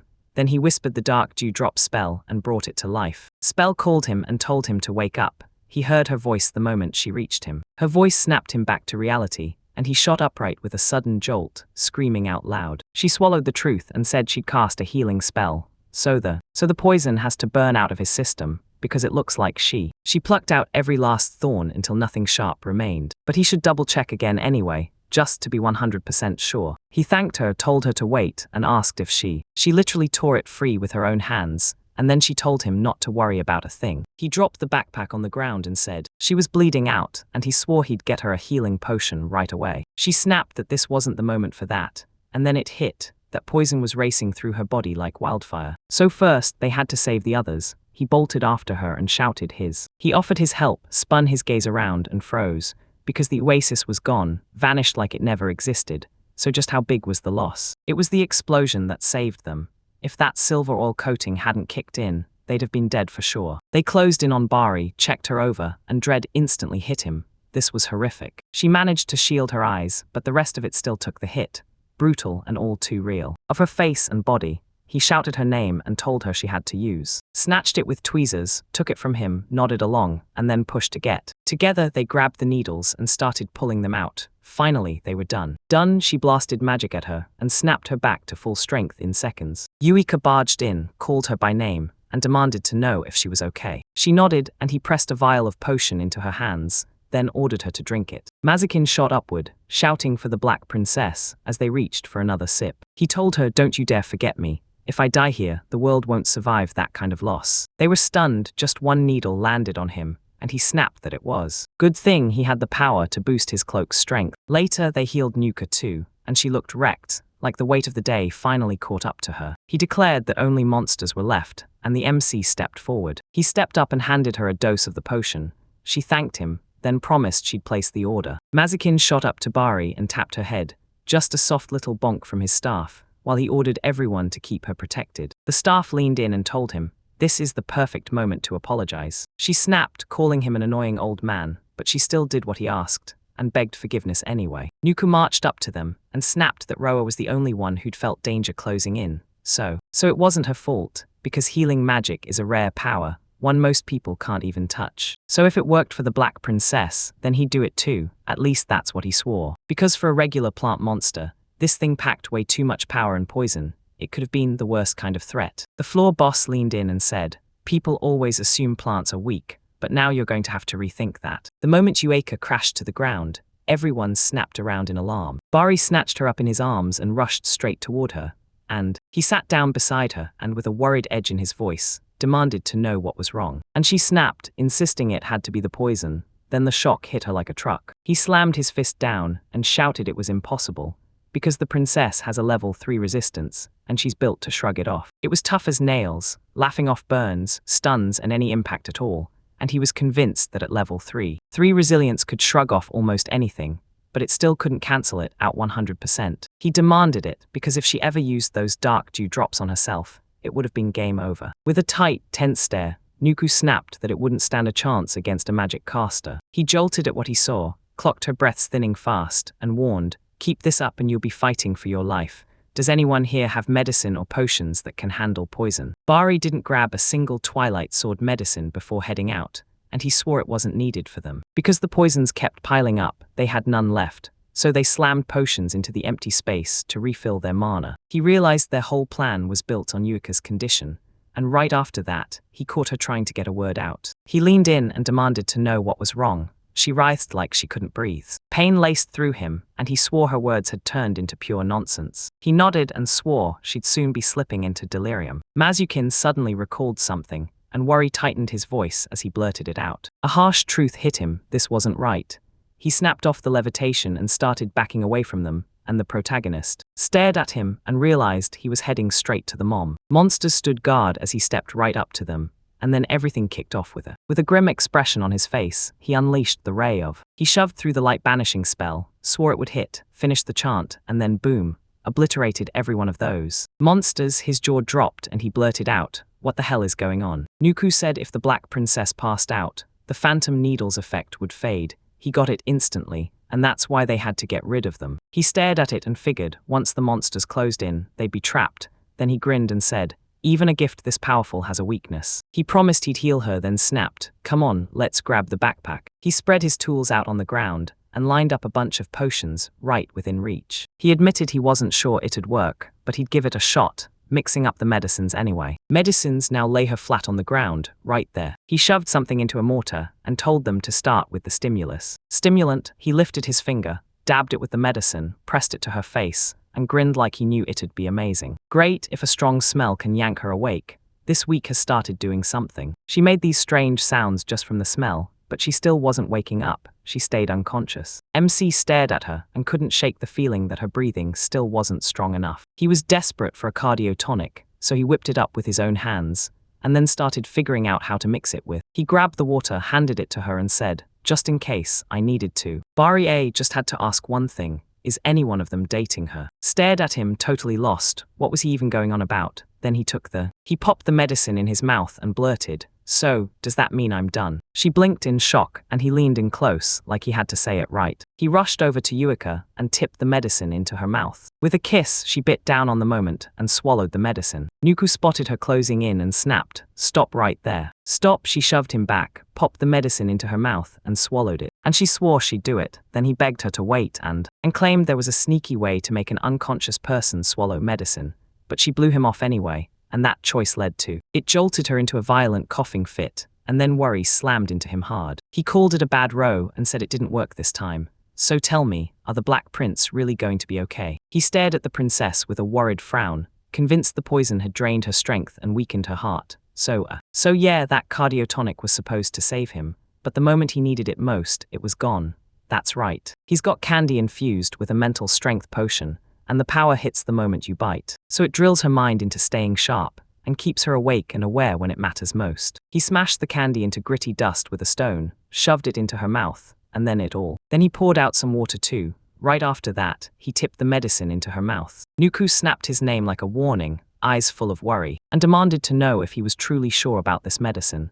Then the guy stared back at him, dead serious. He started peeling off his outerwear, then blurted, "To be honest, he had no clue and it wasn't even close. This wasn't enough to treat him properly. They needed to burst back to the surface right now, and track down someone who can heal her with. I'm hunting for magic that boosts endurance, so tell me, do you know any spells that can keep me going longer? He pulled her close and wrapped her in his clothes. Then Mazikin grinned and said he could toss in a couple of beginner spells. The protagonist told her, then cast it on me every now and then, because if you don't, once the medicine's effect fades, it's over for her. Then he scoops Yuika up in his arms, and Bari shoves her arms forward like, go on, you can carry the princess.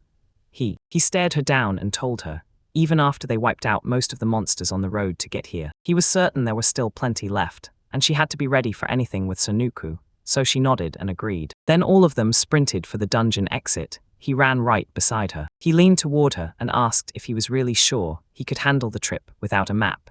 Then he swore he remembered every turn of the road they were headed down. So yeah, no sweat at all. He pointed him in the exact right direction. He begged him to hold up, and then dropped the bombshell. He could sense 2 monsters lurking nearby. Wait right above them. The count keeps climbing, and those blood cockroaches are like, yeah, these monsters drain the blood out of still people, and they're dead set on keeping it fed. Still living, the victims lay their eggs there, and the whole thing happens at lightning speed. He called her. He grabbed her and demanded she cast the Sales spell on them. She nodded, and he barked it out loud, but then they had to get rid of He ordered them to smash through the monsters as fast as they could, because they had one shot, reach the surface right now, and they kept going. Kept sprinting along the 48th floor, staring at Yuika's face as he swore that saving other people's lives mattered more than anything. Others, and still pushing through the unbearable agony of the poison, she had incredible control, like she could outlast death itself. He squeezed her harder, fighting for every breath, and swore to himself he'd never let her die in a place like this,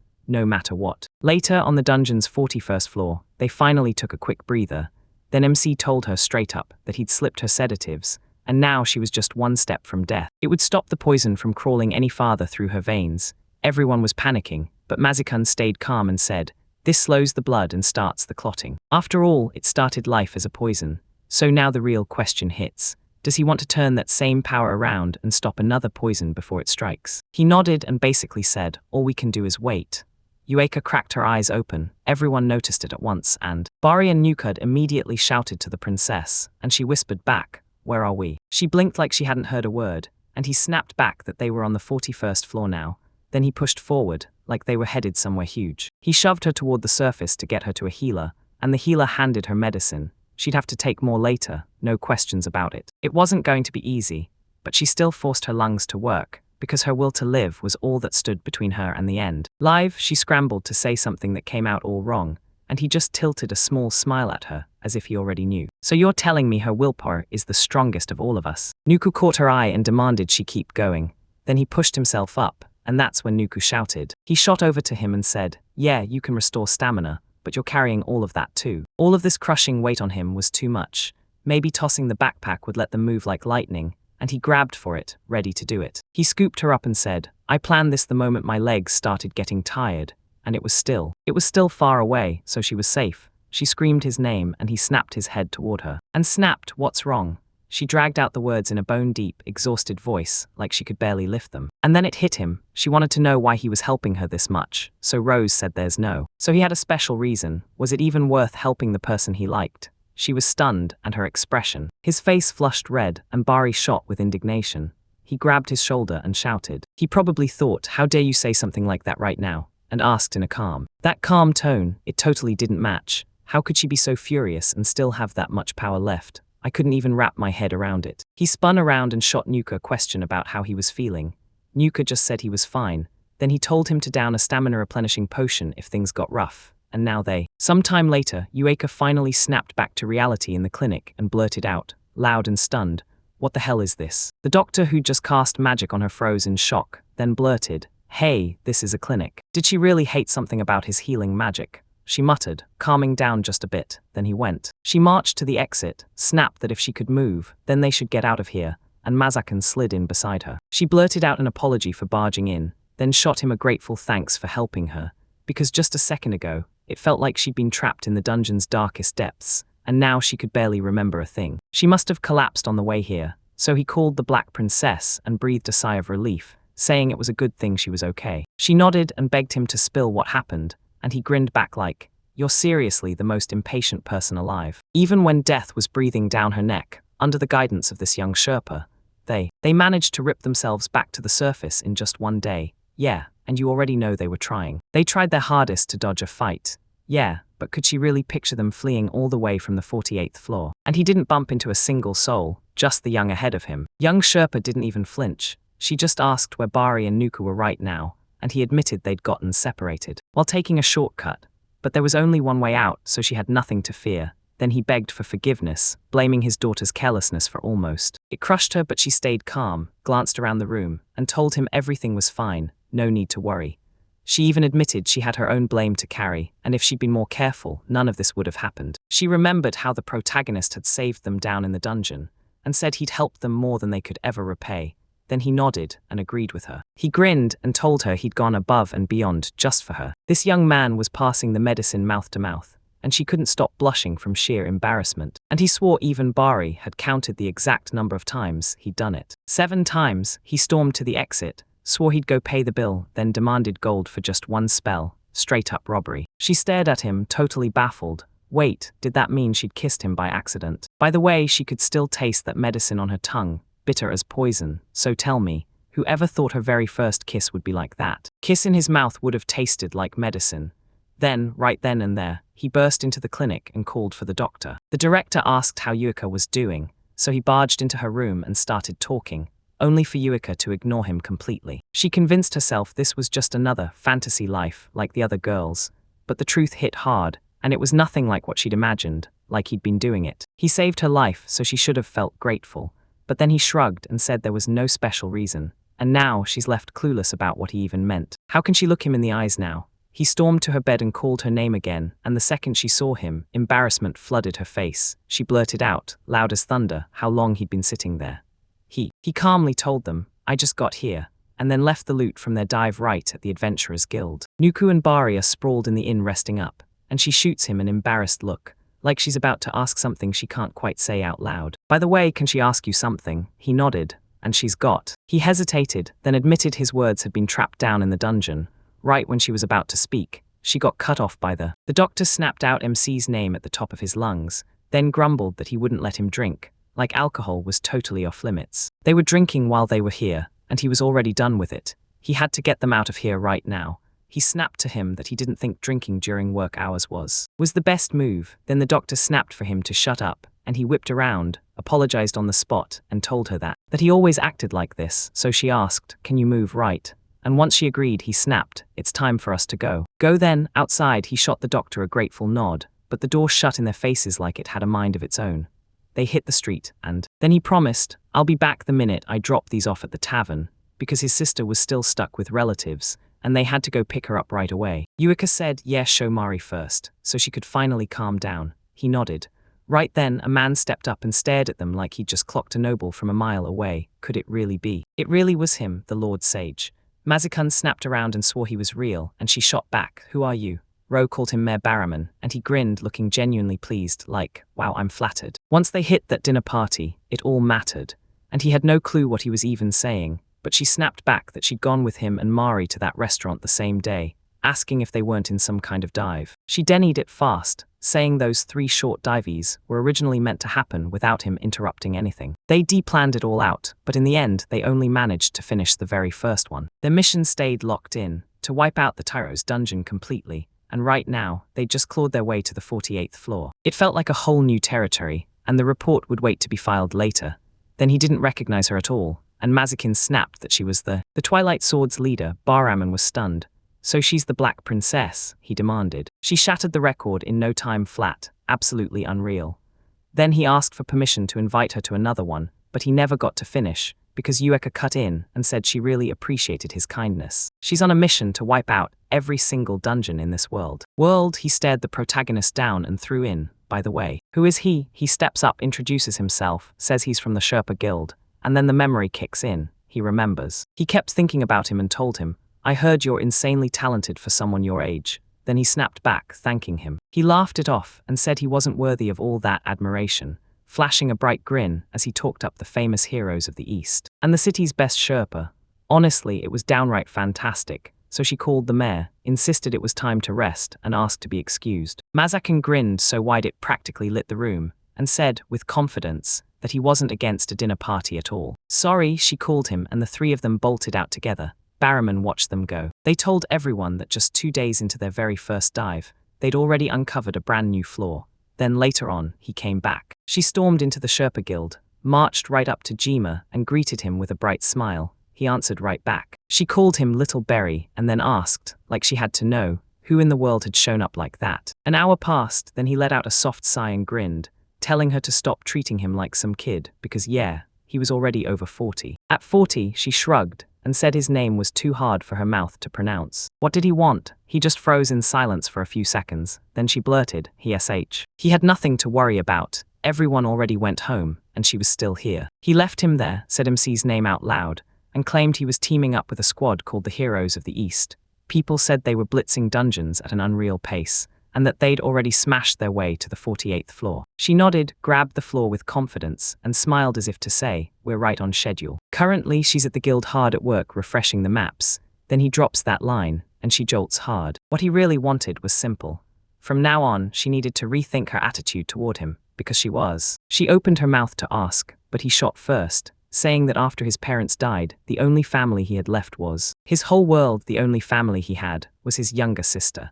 And when she asked how he knew, he shrugged and said Gunji told him all about it at the bar. He talks like Marie is his own sister, and that made her snap, her fists clenched tight, clearly furious. Clenching her hand into a hard fist, she leaned in and demanded, "So what?" He insisted it was no big deal. He wasn't trying to pressure her into anything.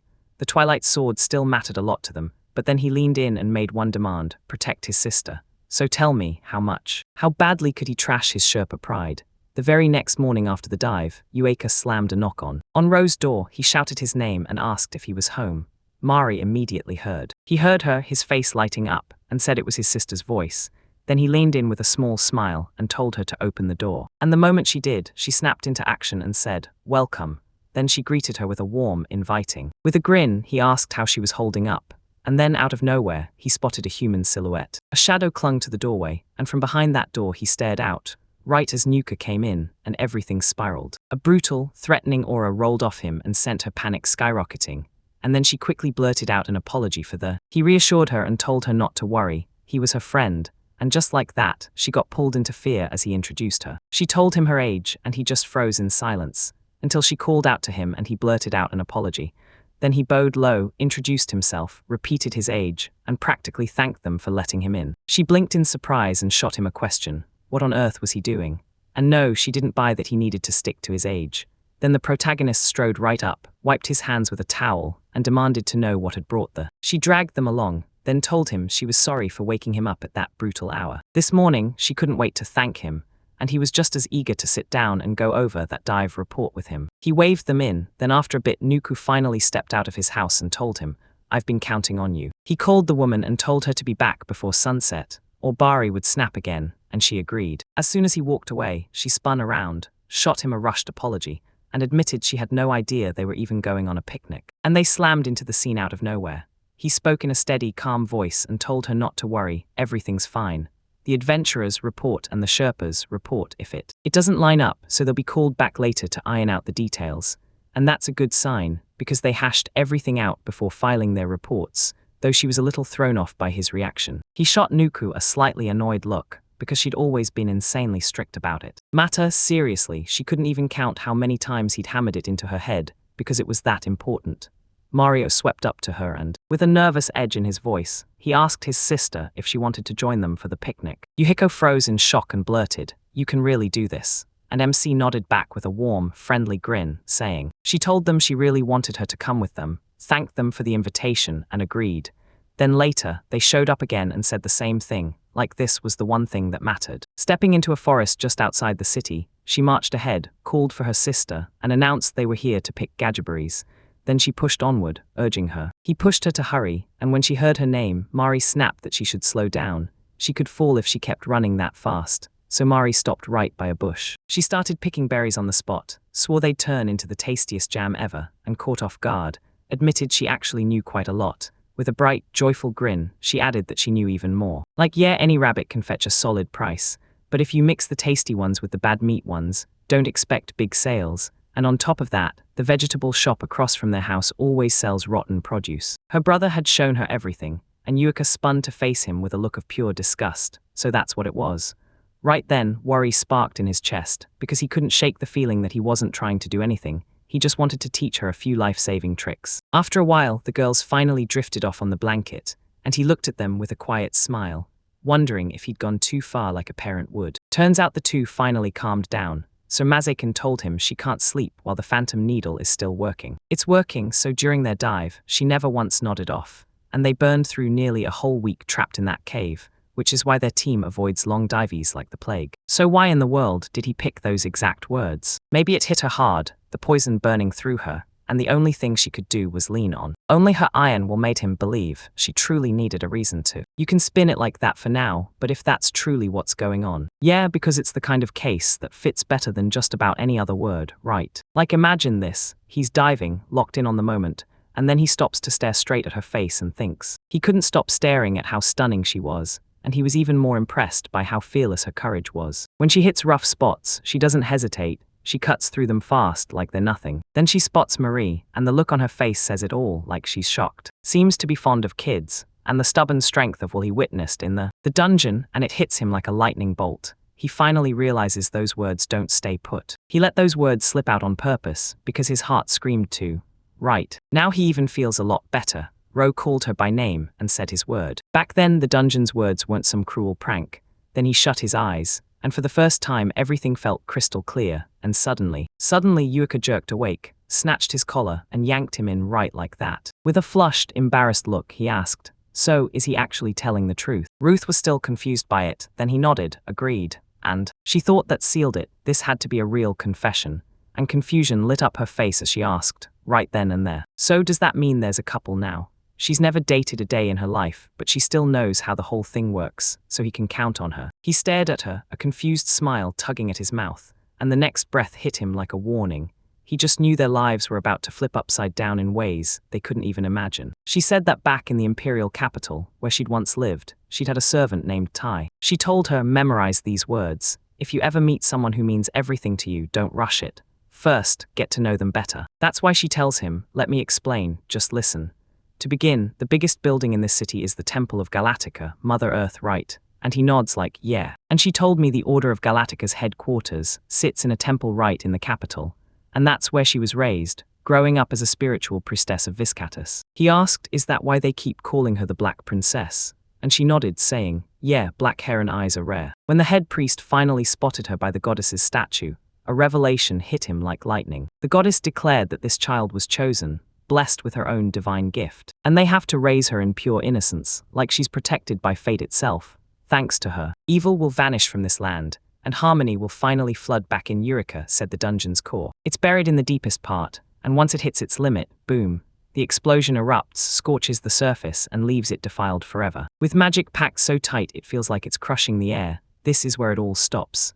Other continents already got wiped out, turned into nothing but dead, lifeless land. To save this land, they've got to smash the core before it hits its breaking point. Limit, to help them crush this mission, the god handed them incredible power, and the protagonist is at the center of it. Magnus leaned in, listened hard, and suddenly knew those had to be the gifts. Then she remembered her. She dug into her past and explained that, since she was a priestess, everyone expected her to rise as a legendary adventurer. So she had no choice. She had to swallow her fate as the endless dungeon, the biggest maze in the imperial capital, finally inched past its breaking point. After that shock, she couldn't just sit there, because if the truth was real, her hometown and the whole earth were doomed, and people don't get a second life. Turns out being the one who saves this world, not so bad after all. He was completely shocked by it. And she said, if you can push all the way to the dungeon's core in this city. She knew this could level her up, and that meant one more massive step forward. Stepping in to stop the end dead in its tracks.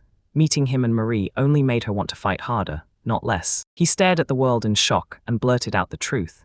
These were the reasons he had to save it, right now. Who'd ever guessed the one who loved him was the hero, right up until the very end? If Marie had ever heard this, the girl destined to save the world would have been absolutely blown away. With a grin, he promised he'd stand by her in everything, like a normal guy and like a Sherpa too, and she lit up with pure joy as she thanked him. A few days later, he broke into a joyful smile and told him it was genuinely reassuring. The Sherpa Guild was firing up a meeting, and MC couldn't stop thinking about that shortcut they found on the 48th floor, and the brand new oasis discovery right after. Breaking news exploded through the city in seconds, and one of the workers grinned as he called the foreman.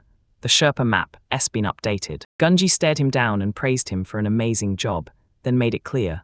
After this, expedition requests would start coming only from top-tier, high-class adventurers. Would shoot up several times over for sure, so they'd better remember that. Ro slid in beside him and he stared at the herbs and ore scattered on that unprotected floor and practically saw the fortune piling up, confident as ever. Yuika and her crew had the confidence to blast their way to the bottom floor and wipe out the core, because if nobody stopped it, the city would be doomed to fall later on. Disgruntled Sherpa strode up and demanded to know how he'd pulled off a contract that huge with someone like Twilight Sword, because he hadn't even realized they were in their city, and now he was sitting there wishing he could be the one to land a job like that. Jima showed up and announced they needed a Sherpa with super specific requirements. Turns out he had found the one and only person who fit every last rule. They gave the master the criteria and called him up, demanding at least the date they'd planned the dive for, because deep down, the master couldn't wait to meet them after hearing their leader was stunningly beautiful, and that their squad even included a legendary sage. Gunji snapped that he knew they'd act just like this, so they begged him to quit talking about it. She told them their leader hates a racket, so they slipped in incognito, quiet as shadows, but then their last dive did cause a stir, no joke, but wait, are you sure? So it's real, the heroes of the East can actually clear. Inside their dungeon, the protagonist nodded and said that, out of every team he'd ever worked with, he was sure. She fully believed they could handle it. Then she glanced down in deep thought and said she finally understood what he meant. After that, she turned and told the Sherpas that the Twilight Sword was still very pretty cool, right? They should drink to that. He met her eyes and panic shot straight through him. Sudden silence hit like a punch, and before I could even breathe, a nasty premonition screamed, "Yeah, that's how it started, that's exactly how it hit him in that moment." Then later, he showed up at Moral's house. He knocked, called out, "Hello," and she swung the door open, staring right at him. He blurted out a question, asking if she was late, and she shot back by handing him something through a bag, then another pocket, then another bag. She swallowed her pride, apologized, and admitted the work had dragged on, because it was for her. He begged her to let everyone see it, and she grabbed it. She leaned in and asked, "These are the same sweets, right?"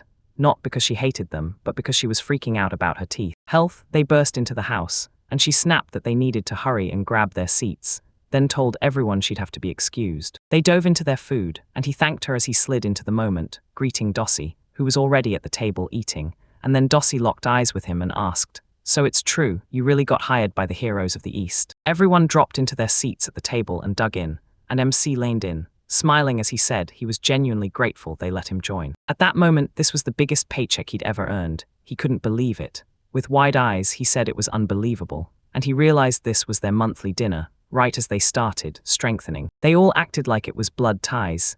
Yeah, sure, but deep down it was just a monthly report on his finances. Dossie grinned and said there was no way. He must have saved up a fortune, because he had plenty of gold coins to spare. Coins, I'd say a couple dozen at most.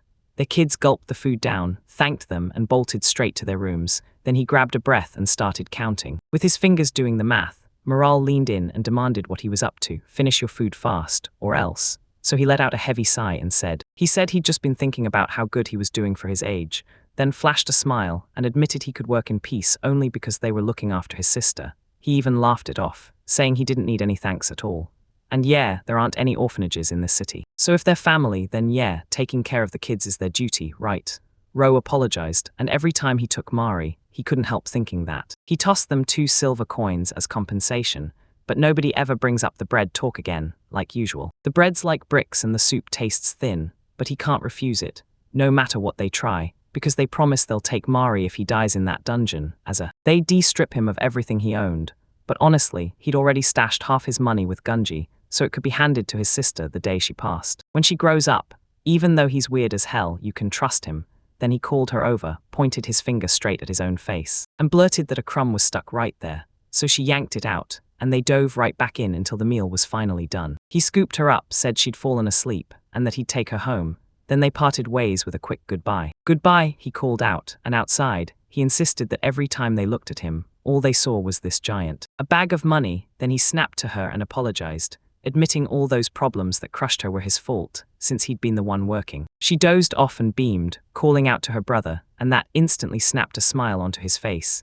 He couldn't help but find it adorable. Later. Soon, a massive crowd of all kinds of people swarmed in, all eyes locked on the adventures. The Adventurers Guild secretary, Sora, leaned in and said, "They said if you wanted a report on the Twilight Swords, dive, you had to turn in all the completed forms first.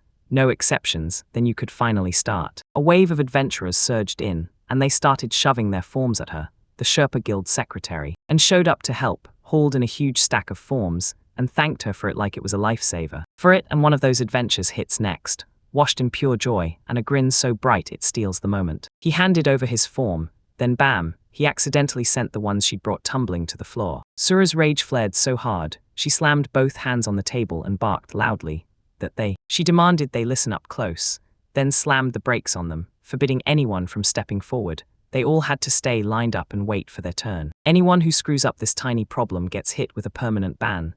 So when she made that threat, every adventurer went pale, queued up, and shouted their agreement. She said, "Fine, sure, they can if they want," then dropped into her seat with a face full of pure displeasure. He called her over and barked that these documents couldn't wait a second, and she stared back in awe before agreeing. The protagonist stepped inside, stunned by the sea of people he saw, and figured he'd come just to say hello to Yueka. But it looked like he couldn't find her anywhere.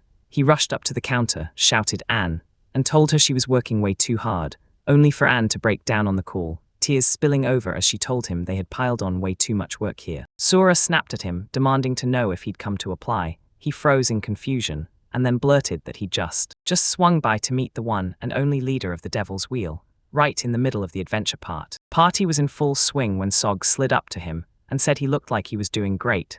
Then he leaned in and started to put it in. He slapped a hand on the shoulder and leaned in. "So you really are the guide for the heroes of the East, right?" He had no business getting arrogant just because important people hired him.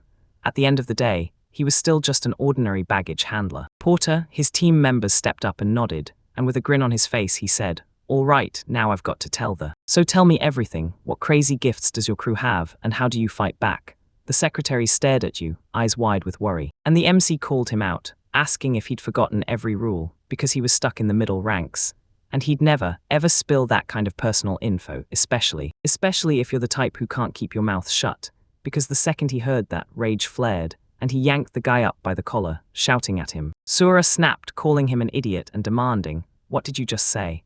Then she raised her voice again and told him to stop. Right then, Yueka tore down from the second floor, coming straight for the action. He spotted the adventurers clustered together, and a chill hit him. Something felt wildly off with everyone there. She tried to push through, but the crowd crushed her momentum, and everyone just refused to move. He stood right in front of her and swore, "If I'm betting on Sag, then I'm betting on Ro." The moment they shouted his name, her eyes snapped to it, and right after that, the people surrounding them. She started egging them on to fight, and the moment they crossed that line, rage surged through her.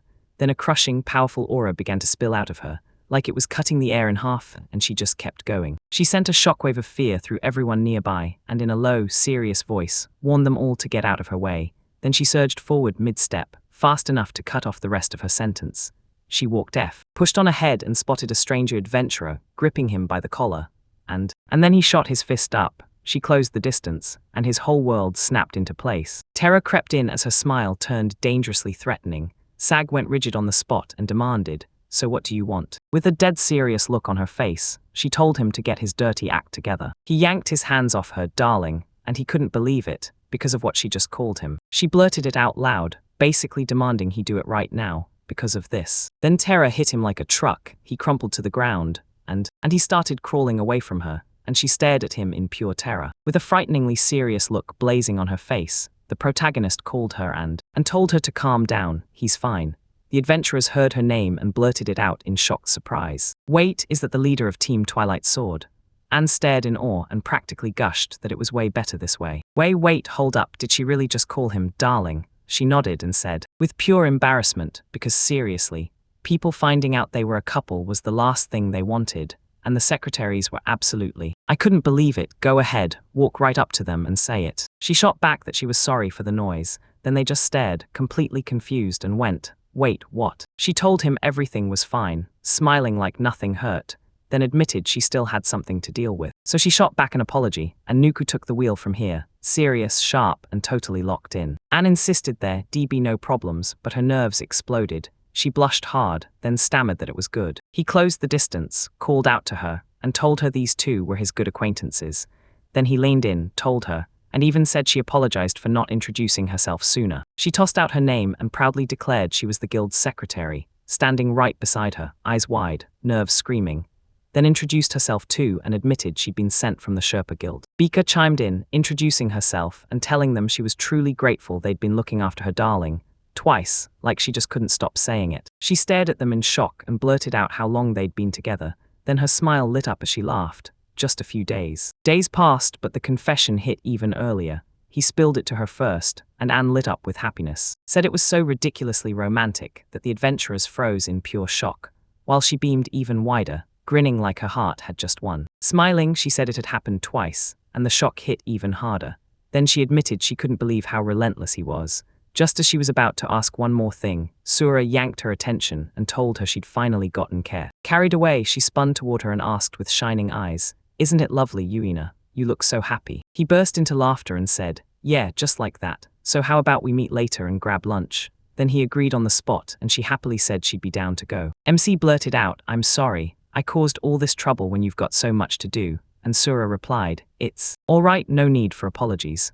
He called her and asked if they were ready to go yet, and she said yes. They headed for the exit, and he flashed the secretaries a wave, telling them they'd catch up later, and Pan spun around, grinning like the happiest person alive, and told them she'd invited everyone to eat together, and insisted they should grill them for every detail. Still looking totally lost, she nodded and said, "All right, back to work now," and the moment they stepped outside, he snapped her name like a lifeline.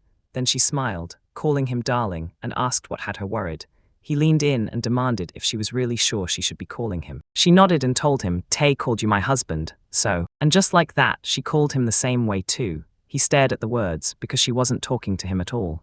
She was talking about her maid. Right, Yuika grinned and said she was just over 40. She was old and she'd raised a whole crowd of kids, but her love with her husband still burned bright, like they were newlyweds all over again. She drilled it into her from the start. True lovers never betray trust. Not even when disaster strikes, and if they're really close, they throw themselves completely into the relationship. She just felt their love would never run out, and honestly, she wasn't even paying much attention to his endless chatter about love.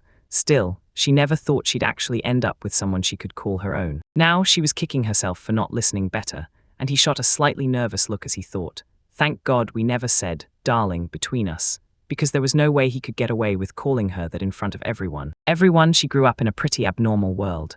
Sure, she stayed logical and calm, but when it came to the basics, she had zero real knowledge or experience. She cooed darling again, insisting they must forge a deeper bond. Then she reached out her hand to him and he caught himself wondering, did she want to hold hands? That's what he figured, until everything flipped. Rose shouted her. He called out her name and asked what she was up to. Yuika spun toward him and said it was called clasping hands. He burst into laughter and she blurted out, "What's wrong?" But he waved it off and said everything was fine, even though it definitely wasn't, not really. He couldn't help noticing how much of her style it had. Like every couple found their own weird, special rhythm, and somehow, even with that, even with all her embarrassment and slip-ups in the simplest stuff, the real truth stayed loud and clear. When it mattered most, they still found happiness and pure pleasure in it. And then he asked, maybe it would feel easier to walk if they matched each other's steps. So she agreed to try, and Bari came out. They dashed out of the restaurant right beside them, Pops, and told them, "See you later," then bragged that he'd brought the best meat around, grinning as he called her young lady like it was only natural. She should come again. She spotted them strolling side by side and blurted out, "Why are you two walking together?" They were side by side and she caught it. His hand was laced through hers, holding on tight. She screamed at the top of her lungs, completely baffled, and then her mind started to race, wondering what was going on. He couldn't stop staring at how weirdly they held hands, and how perfectly they moved in sync. She sprinted straight at them, blurted out, "Princess," begged her to hold on, right as everything was about to explode. Right then, a cat sprang onto her and stared straight at the meat she was clutching. She clutched it tight, then snapped an apology to the cat and blurted,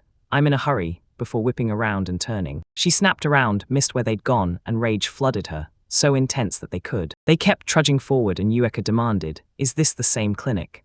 The protagonist marched up, knocked hard, and when they confirmed it was, he said, He just had to ask the doctor one thing, nothing more, no big deal. So he pushed inside, called out for Dr. Canope, introduced himself, and told him he was coming in. He pushed on, then spotted he'd fallen asleep right beside a mountain of empty alcohol bottles, and he muttered that he knew he was asleep, so he shook him to wake him up. Then she shot him a worried glance. He stared at the mountain of alcohol bottles, and it hit him hard, This looked way too dangerous, and he couldn't shake the worry. He brought it up and flat out said it was useless.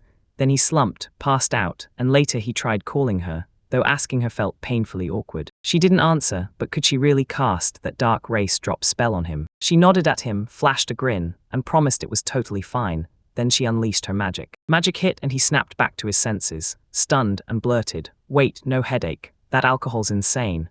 Then the MC leaned in and asked if he'd made the medicine he'd told him to prepare. Kenobi shot back, then thrust a bottle of alcohol into his hands and told him, "At least let me have that prescription first." And with that, he told him to wait a second, because he was about to do more. He's going to write it right now. He already handed him an antidote recipe, then told him, "If you can sell it, make sure you bring me more alcohol." He nodded, agreed, and thanked him. They stormed out of the clinic, and she fired off. "So what kind of antidote is this?" He grinned and said it was the cure for the poison the floor boss had dumped on them last time, because right now, this monster was already logged in the dungeon guide under the name Bomb Vine. He told the doctor he'd handed over a couple of thorns he managed to rescue, and yeah, he's got that razor-sharp gift for analysis, so once he knows where the poison came from, whipping up an antidote is totally effortless. With a faintly annoyed look, she admitted she never in a million years expected him to pull off such an incredible gift. He grinned and admitted he looks a little scary, always brimming with rage, then confessed he jacks up prices like crazy and drinks right on the job. But hey, he's terrifyingly skilled at magic and somehow knows every last bit of pharmacology since he learned it from him, and yeah, people actually trust him. After he makes a few copies of the antidote, he's going to hawk them at the Adventurers Guild, so he was. Right when he was still wrestling with those thoughts after saving her, Ro leaned in and asked if it bothered her. She blinked, looked honestly surprised, then shook her head and said, "Not at all." She was impressed, and honestly, like her darling totally handled the situation. Right as they were about to take the antidotes in hand, they planned their next dive. And honestly, that's amazing, right? He asked if they'd head home after grabbing groceries, and she nodded fast. Then she spotted a store, waved him over, and pushed the idea. "Let's go in." He turned his gaze toward the storefront. He grabbed her hand and asked if she wanted to hit the bookstore. She lit up and said she wanted to buy something. Later, they rolled back home and found Marie waiting, right? Who said, "Welcome back." They strode right up to her, and Yueka whipped out a picture book, then announced she'd been given a gift. She snapped that gift into her hands with pure joy exploding on her face, then thanked her like it meant everything. With a satisfied grin, she said she was genuinely happy she'd liked it. They slipped into the house and he flashed a grin. "I'm going to cook dinner." Then he looked at her and asked, "So, can you read?" She lit up with a happy smile and told him he could count on her, no matter what. They plopped down to read, and right after he wrapped up cooking. After a while, Marie pulled them along and they went out to eat. She looked worn out, rubbed the sleep out of her eyes, called her sister, and urged her to hit the bed together. He called her and told her it was time to head home, and that week, it wrapped its arms around her tight. Darling blurted that she didn't want to leave, and that threw him, because he told her straight up that she couldn't stay here. Trust between adventurers and Sherpas is everything, so if she stayed with him again, then they'd cut him off for good and never trust him again. So she clenched her hope, stayed standing, and asked if she could at least say it. Stay put until she finally drops off. Then he rushed over, apologized, and admitted she'd already fallen asleep. She tucked her into bed, kissed her good night, and then they stepped outside. Then he offered to walk her home, and she cut him off, saying it was not worth it. He couldn't leave Mari alone.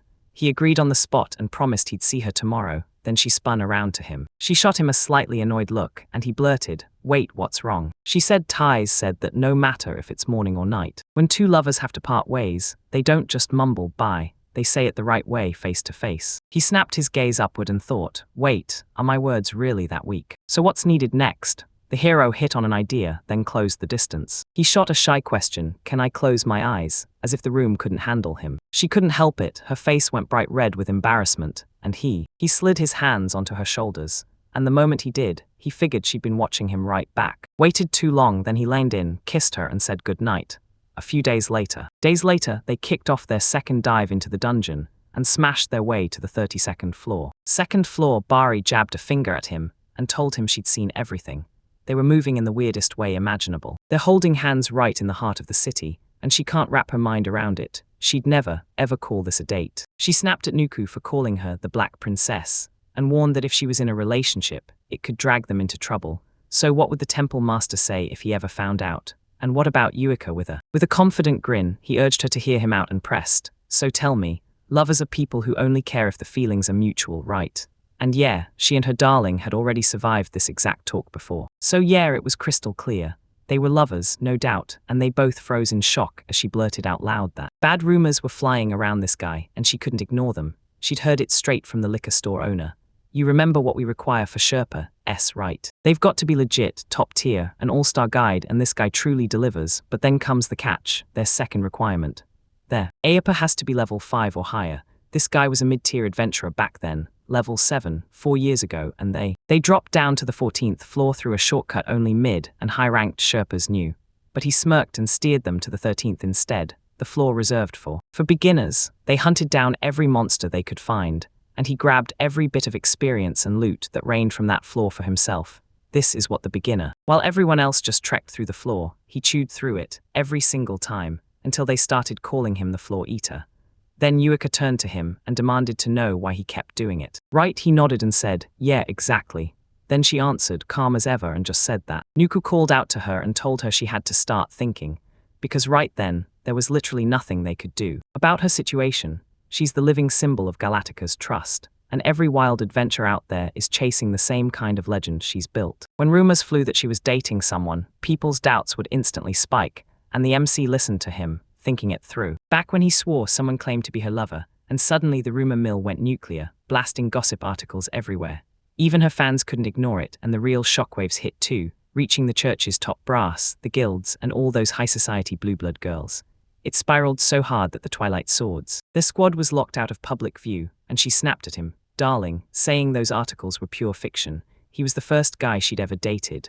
Then Nuku clamped down on his head and growled that none of that mattered anymore. Yuika shot him down cold. Sure, he was just asking, but did it even cross his mind they might break up? He refused, then said, all right, if that's the case, I need you to promise me 3 things. First, you can't do a single thing in front of other people, not even with this darling watching. Second, she should not go on dates with him, or sleep with him without his permission. And third, when they're in the dungeon, they need to stick to the normal setup. Adventurer up front, Sherpa at his side. She tried to speak up, but he shot her a look so serious it made her stop, and he asked if Tai had even told her about this.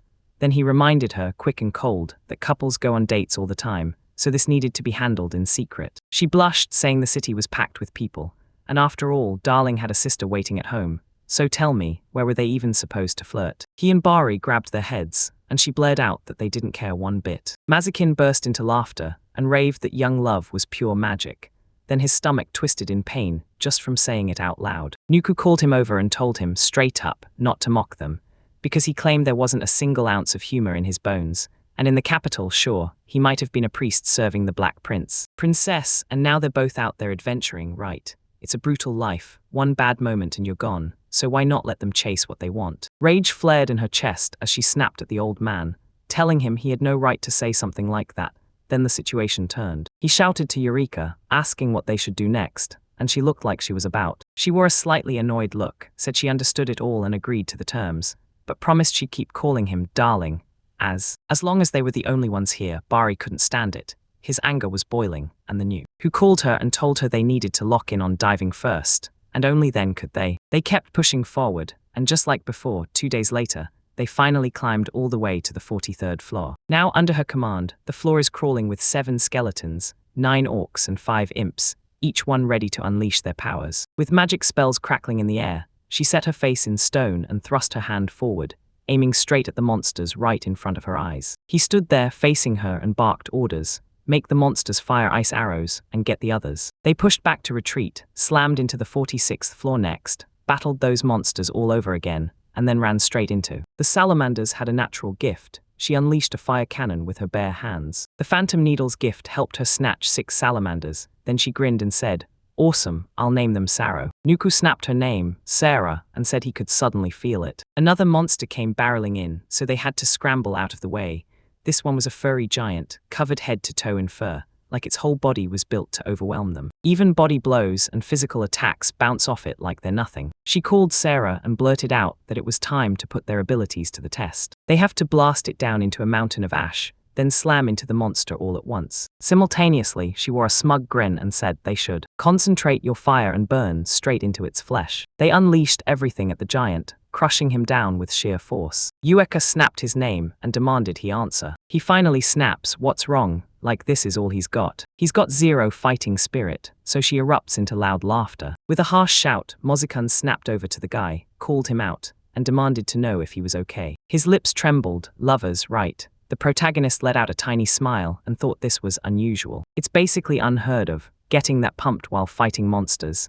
Yet she threw herself off the cliff she was perched on and shouted. And he basically said Sarah looked like a lock for the next battles. Such a shame though, that Nico and Menoran. And this time she's not backing them up, so she snapped, monsters line up, then smirked that the list isn't half bad. Now they've got to haul themselves to the 48th floor. Right there he swore this floor had never been explored, so one wrong move could wipe out every single person. Sherpa's got one job here, lock in and build the next step. The map was the key, and now they've hit E4S24. The darksmith vanished in a blink, popped up right behind them, cackled. Then, right after that, and swore I knew it. Then he tracked down the guy. Pigtails swinging, the guy was right there. Then the MC felt it, whipped around and caught it with her own eyes. He kept pausing and then asking, is something wrong?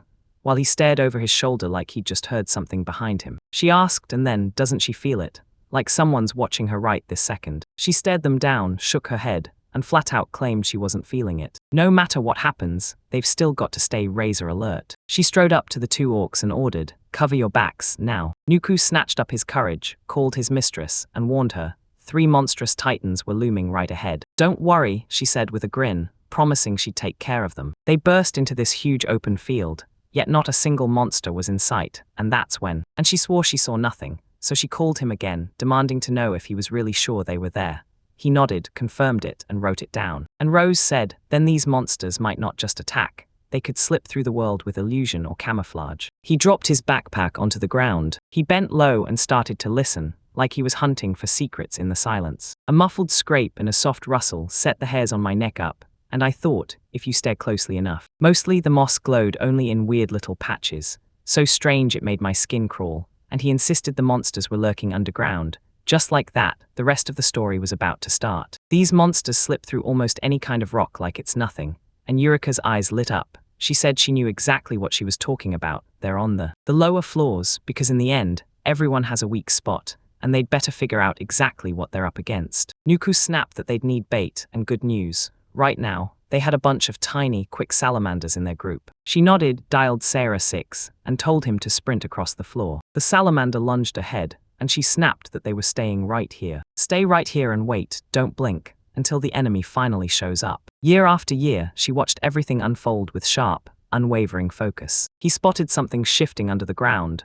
and then he saw it, plain as day, and said that something colossal was closing in fast. A worm burst up from the earth like it had been waiting for its moment, and the protagonist leaned in and asked, is it an OV? Ovian, she said it with a hard, serious glare that made the whole moment feel heavier. But these monsters crack the moment they taste fire, so Nuku should have called Sarah to fire up her fire cannon right then, and declared that the salamanders can't move right now, because once those 3 Ovians show up, they'll be the very first target. He shot his hand up and blurted out that he had a wild idea. They can each grab a salamander powered by Bari Sale's air magic, then they'll move at crazy speed, like nothing can catch them. So the salamanders can cast the spell just fine, right? She pressed, and that means the spell will turn into legs for them. Alamander's right, she shouted at Sarah, then snatched him up in her hand, Mazikin. With a glaring, displeased look, he snapped, asking if he should jump into this mess too. Bari shot back, furious and indignant. Eureka blasted out, of course you've got to stop using levitation. Then turned and shouted to Darling, said he should hide right here, and he nodded. Then she commanded a couple of monsters to stand watch. To trap him and make the other monsters bait too, they charged forward and she blasted out that they'd start the attack the second the rest of the Ovians showed up, while he watched from. He covered it with a grin and thought, even among the rarest monsters, Ovians are some of the strongest, so he pinned all his hopes on this strategy working, and prayed that nothing would go wrong. No one would get hurt. Then the others charged the monsters, and he watched the fire cannons tear them apart. All right, it's only a matter of time. He didn't even get to finish his thought. Then a dark blacksmith slid up behind him, barked, hey, pigtails, said hello, and demanded to know why he suddenly needed so many things. Did he deliver like him, or was it something else entirely? He spun around, called out to him with a jolt of surprise, and realized he'd shown up at the perfect moment. When he saw the guy was doing fine, he couldn't help but get emotional. Touched by it, he broke into a bright smile and said, you're a pretty decent guy. Then, shockingly, he answered him for real. He glanced at the monster posted there and demanded. He asked so he knows his friends downstairs never answer him, right? And then he lit up, thrilled to finally talk to someone. Someone in a conversation, you always need feedback, right? So he blurts out, wait, do you mean feedback? Then he crumples to the ground and then he goes, trust me, I know the surface inside and out. He can already tell Lady Pamela at that reception isn't real. She's unrealistically beautiful and built like a dream. And somehow those Sleepy's kebabs taste even better when you wash them down with that stuff called ale. Right when he heard it, surprise hit him hard and he couldn't stop thinking, didn't she retire 7 years ago? So he decided to roll with it and told her he knew quite a lot, even if he figured that might be a bit outdated. The blacksmith pulled out a dagger, grinned, and said it was the dagger of memories. Slash someone with it and you'll see their memories, and he learned a lot. He chased the adventurers who had already died in this dungeon, because if their bodies were still fresh, their memories would still be crystal clear, and he wanted them all to perish so he could finally see those memories. The MC coughed like he was thinking hard, then blurted, was this dagger forged in a workshop? And the other guy nodded, saying it was made in a workshop on the 52nd floor. But here's the twist, he's just a delivery guy. Whoever's behind this runs a whole production facility, complete with administration offices and even a collection operation. Out of the 4 of them, he's the only one who knows exactly how to use those items right, so he even labels it cool. He felt cool about it, then realized that meant there were only 4 dark smiths, on the lowest floor of the Tyros, right where the whole thing goes. The dungeon has to land on the 52nd and 53rd floors. If a workshop shows up on the 52nd, then odds are the dungeon's lowest point is the 53rd. Right now, the bottom floor is empty. No monsters in sight, just the boss, and they're up on the 48th floor. Knowing how many floors there are makes it way easier to plan for the past. Because this monster is so sociable, he's gonna dive in and squeeze out every last detail he can. Because people are working non-stop to wipe these dungeons clean. Monsters guard them for now, but one day they'll have to square up to the dark smiths too. So you can't shut everyone out, and you definitely can't drop your guard. The blacksmith inched closer, caught those deafening noises and blurted, what on earth is going on? Yueka called Darling, shouting that he could come out, so Ro stepped out right to the edge, staring into the moment. Bari turned, spotted him, and yanked him back, because the monster was lurking right behind him, and he just barely said he was relieved they were all okay. She snatched her weapon and blared that it was the very same monster. Then Nuku pushed in and told her to hold back, because if she struck, she'd end up hurting him too. She can't afford to forget he can teleport, or they'll wind up like last time. Yueka clutched her sword, shouted darling, and demanded to know what any of this was supposed to mean. He calmly said he'd stumbled on it while hiding, like it just slipped into his life. And yeah, his workshop sat on the 52nd floor. He then stared at it like, I see. He clearly knew the lower floors like the back of his hand, like where the oases were hiding, while the blacksmith spoke, utterly baffled. He grinned and said, of course I know, I've been to every corner of this dungeon, then turned to him and asked, still smiling, so if I ask politely. He promised to lead him through the route with the fewest monsters, then pointed and teased him with, so you're really gonna ask that pigtail guy? And when he said yes, the guy grinned and told him, of course, I'll show you the way to the oasis. He wrestled with the idea, then told them plain and simple. Only the leader can greenlight what he plans to do later, because monsters are lurking all around. They swung past the blacksmith and leveled their weapons at him. Ape and Yueka shoved aside, grinning as she said the shortcut to the oasis would be quicker if they could only. She thought she could use him like the monsters, and she trusted her endurance completely, until Bari shot back that he'd slip away before she ever managed to land the phantom needle. How were they supposed to stop his teleportation? Nuku insisted there was zero demonic energy leaking off him, and even enemy detection couldn't catch him. The protagonist walked up, waved him over and shot, can you feel it now? And when he nodded, the man fired back, yeah, so what did you do? He whipped out the pendant and told them he used that presence isolation trinket to hide his demonic energy, and the moment he said it, they didn't believe him. Trust him, then the moment they felt the energy, he instantly handed it over. And on top of that, he even dropped off the teleportation boots he'd been using. Mazakin shot his hand out and demanded the items for an evaluation, and when he accepted, he confirmed it. The boots were stamped with displacement magic, and the pendant raised 0 red flags. Yueka blurted out in shock. Did he really spill everything to him, even without anyone controlling him? He agreed, then dropped this. His whole goal was just to talk to someone, and if they clicked with him, he'd spill even more. She leaned in and asked, so can we still use it, even without the phantom needle?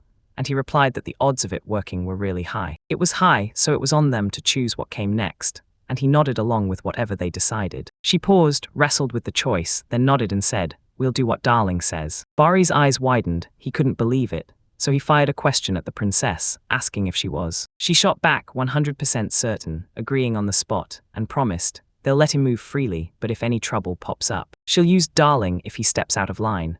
The MC marched up to the blacksmith and told him they had full permission, and the joy on his face was unreal. She slid right up to him, snapped, "You're a monster," and warned him he was celebrating way too soon, because there are rules he has to follow if he wants to keep going. To track down the girl with pigtails, first, he obeys her like she's the boss, just like the leader, and he agrees to. She looked at him and demanded he call her ma'am. He nodded along, then she fired off her next rule. Secondly, he can't swing at every party member, and he sure can't hit the monsters she controls too. Plus, he can't lie, mess up even one rule, and he swore he'd never speak to that pigtail guy again. Got it? He snapped upright, nodded to the rules, and she said, "Perfect." From this moment on, his name was Skull Mask. Ro leaned beside him with a grin and said it was time to march to the oasis. He nodded, pointed the way, and confirmed, "This is exactly where we're going." Go Mazakin stared at it and snapped, "Look at him, steering that monster around like it's on a leash." "This guy is unreal," he said, and Nuku nodded, and swore that if he ever turned into their enemy, he'd be the toughest opponent they'd ever faced. Later, he realized this was the first time, ever, that he'd traveled with an intelligent monster, and it wasn't just with the Twilight Sword. And in all the years adventurers have lived and fought, this Skull Mask case was one of a kind. The monster didn't just attack, it wanted to talk. Something like that wasn't supposed to exist, so they braced hard and stayed on guard. Eureka barked that they had to move fast, and they should push straight toward the nearest oasis. He bowed politely, stepped up, and pointed them the way. Bari snapped his gaze away and demanded, "What about that giant passage you said this hole is both a path?" "And not a path, more like a trap."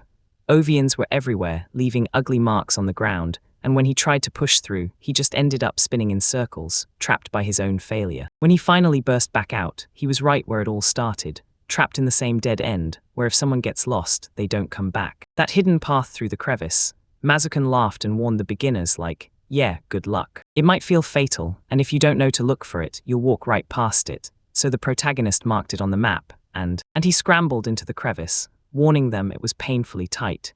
Eureka then promised she'd send Sarah ahead to light the way. She grabbed her nerve, called out "darling," and asked if they could make it through this mess. He nodded hard, said they could, and then he strode along the crevice, already thinking about what came next. Nuku realized this dungeon layout was straight up weird, so cramped that even monsters wouldn't bother squeezing through, and that's when he called out to Lady Black Princess and he said the orcs were stuck, so she called out to them to move in slow, one at a time. Skull Mask twisted around and grabbed the pigtails guy, then barked, "The exit's here," and he called. He called out to the others that the exit was right there. Then he hauled himself out of the crevice and asked, "Is the oasis close?" before standing right next. He leaned in and told him it was just a little farther. Then the moment he looked ahead, surprise hit him hard, and right after that, joy burst out. A bright little berry bounced, then he slammed right into his backpack, and she shot him a mildly annoyed look like, "Move, your luggage is blocking the way." So what happened next? Then, because of what she just witnessed, she burst out screaming the princess's name and shouted. It was nothing but a nightmare. She had to get outside and check, so Eureka hauled herself out of the crevice. Travis called darling out of nowhere, shouted her name, and told her to look straight ahead, because right there was a cliff. Rage flashed in her eyes as she demanded to know what it meant, and just as she opened her mouth again, the worried blacksmith blurted that he wasn't lying. The road keeps going, right where it said it would, then he spots another path hugging the cliff. "Is this the one you mean?" he asks. The answer hits like a confirmation. "Yeah, I've been here a bunch of times." Bari asked how he'd crossed that crevice, and he just grinned. "Easy. These boots with movement do the trick." Then the MC snatched his shoes up and said, "Good news, I've got them now." Now he was furious, so he offered him sandals.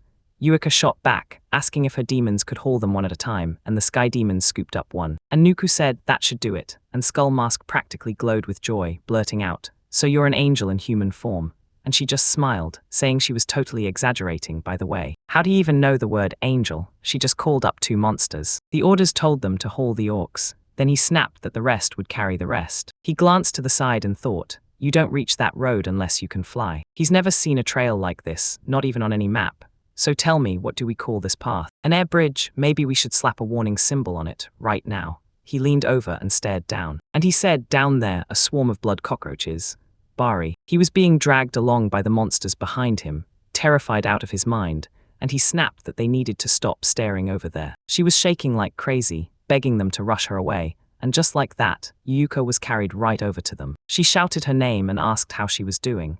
because they still hadn't moved everyone yet, but they needed to push forward anyway, so she called. They ordered the 5 flying monsters to move one by one and then chase after them, and the moment they pushed deeper, they started spotting tons more. Ro stared at all those winding passages, and the voice insisted they had to hunt down the second cave on the right, so Ro shot back. Are these really the only paths?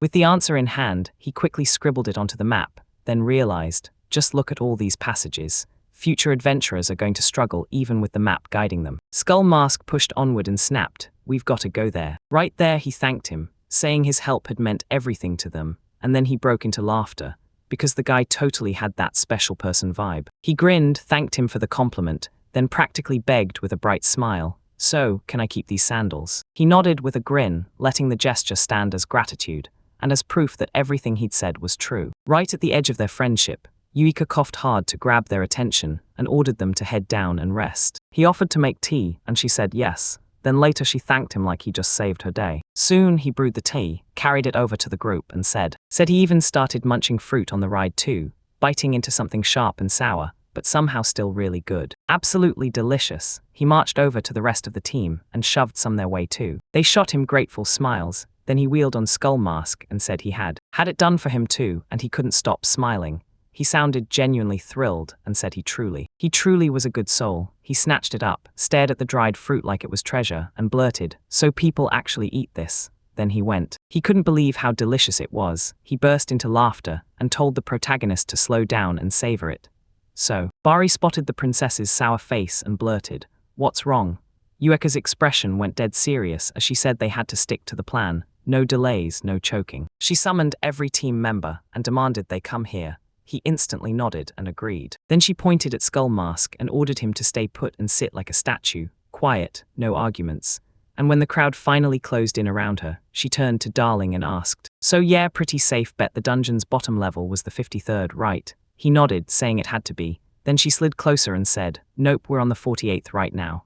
And their next mission snapped into focus, the 50th floor. The moment they spotted that shortcut, they could race back up to the surface. Bari watched, green with envy, and snapped about how much longer they'd have to crawl around with this beast. She fired back that they were lucky they hadn't gotten lost and had found a shortcut, and added that it'd be best if he walked them all the way to the end of the route. Nuku snapped his hand over his face, looking fed up, while Mazukin kept chewing fruit and smirked, saying it felt like they'd stumbled into a bittersweet love triangle. Then he called out to him and politely asked him not to say. Yueka called Darling and asked if she could pick his brain about the next step. MC nodded and said that he thought he'd finally figured out how to deal with him. Then he blurted, oh, and I wanted to ask you about monsters. And he was certain they'd stumble on monsters that weren't even listed in the guide yet. And just maybe, they'd run into the floor boss too. Nuku blinked in shock and asked if he wanted to know about the bosses too, and he just grinned, saying he knew it was dangerous. So he'd try to bring it up carefully before Nuku even started to suspect a thing. She spun toward him with a worried look and asked, this is great, but isn't this going too far?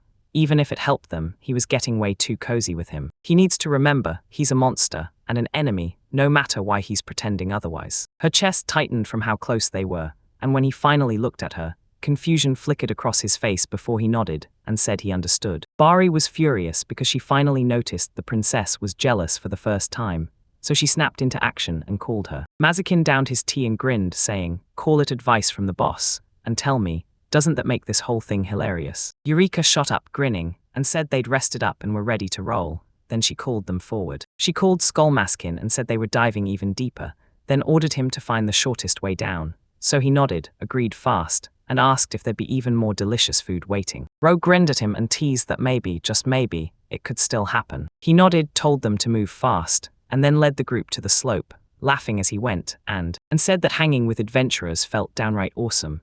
Then he fell in step beside them, glanced around, and asked if he wasn't walking with his comrades. The dark smiths confronted him, and he didn't know enough, so he grabbed a pencil and started with a rough sketch. The blacksmith shut him down, snapping back that he wasn't denying anything he'd said earlier, because he had already invited. He invited them, but nobody replied, so he stared them down and asked by the way, he speaks their language great, but what's the point if he's got nobody to talk to? So right, local monsters don't answer him either. He just agrees, saying they ignore him too, then one of them sings and blasts a spell. So yeah, they've got to understand the language. That's why he keeps forcing himself to talk to them. And when he thinks about their singing, he's sure of one thing. they're on a whole different level. Level monsters because they can actually give real meaning to words, and honestly, they might just be the floor's boss. He spun around, caught you noticing, and nodded like, yeah, you got it. Then he started to say, He cared about where his friends stood, so he fired off a question. What class are they? Skullmask marched ahead and shrugged. I have no clue. The only monster names he even knew were trapped in his head from the memories of people who died inside that dungeon. He stepped into the dungeon and splashed through something liquid. Then Nuku's voice snapped out, yelling to Lady Black Princess that a monster had crawled up behind them. She demanded to know about only one, and that kind of rare sight is almost unheard of on the lower floors. The protagonist caught the crunch of a rolling boulder and instantly thought, a monster that shows up alone. This is exactly that kind of monster. He spun around and blurted, loud as thunder, that it was a killing ball, because if it hits them, the killing ball keeps rolling until it's all over, wiped out as it barrels through the dungeon corridor, smashing everything in its path. Stealing everything in its path, then they bolted ahead, and Skull Mask barked the next question. So turns out the thing he stepped in earlier wasn't just trouble, it was that crushed monster they clocked. He spotted the path splitting and with a stern voice, ordered everyone to head to the right. The blacksmith's jaw dropped at that, and he blurted, wait, this passage is wider than it should be. Relax, the ball is going to fit in there just fine, he declared, voice sharp and certain, like nothing could go wrong. They barreled straight into the passage, just as the ball came rolling in behind them, fast. Bari watched them roll behind, then they swung left, so he snapped, wait, why turn there?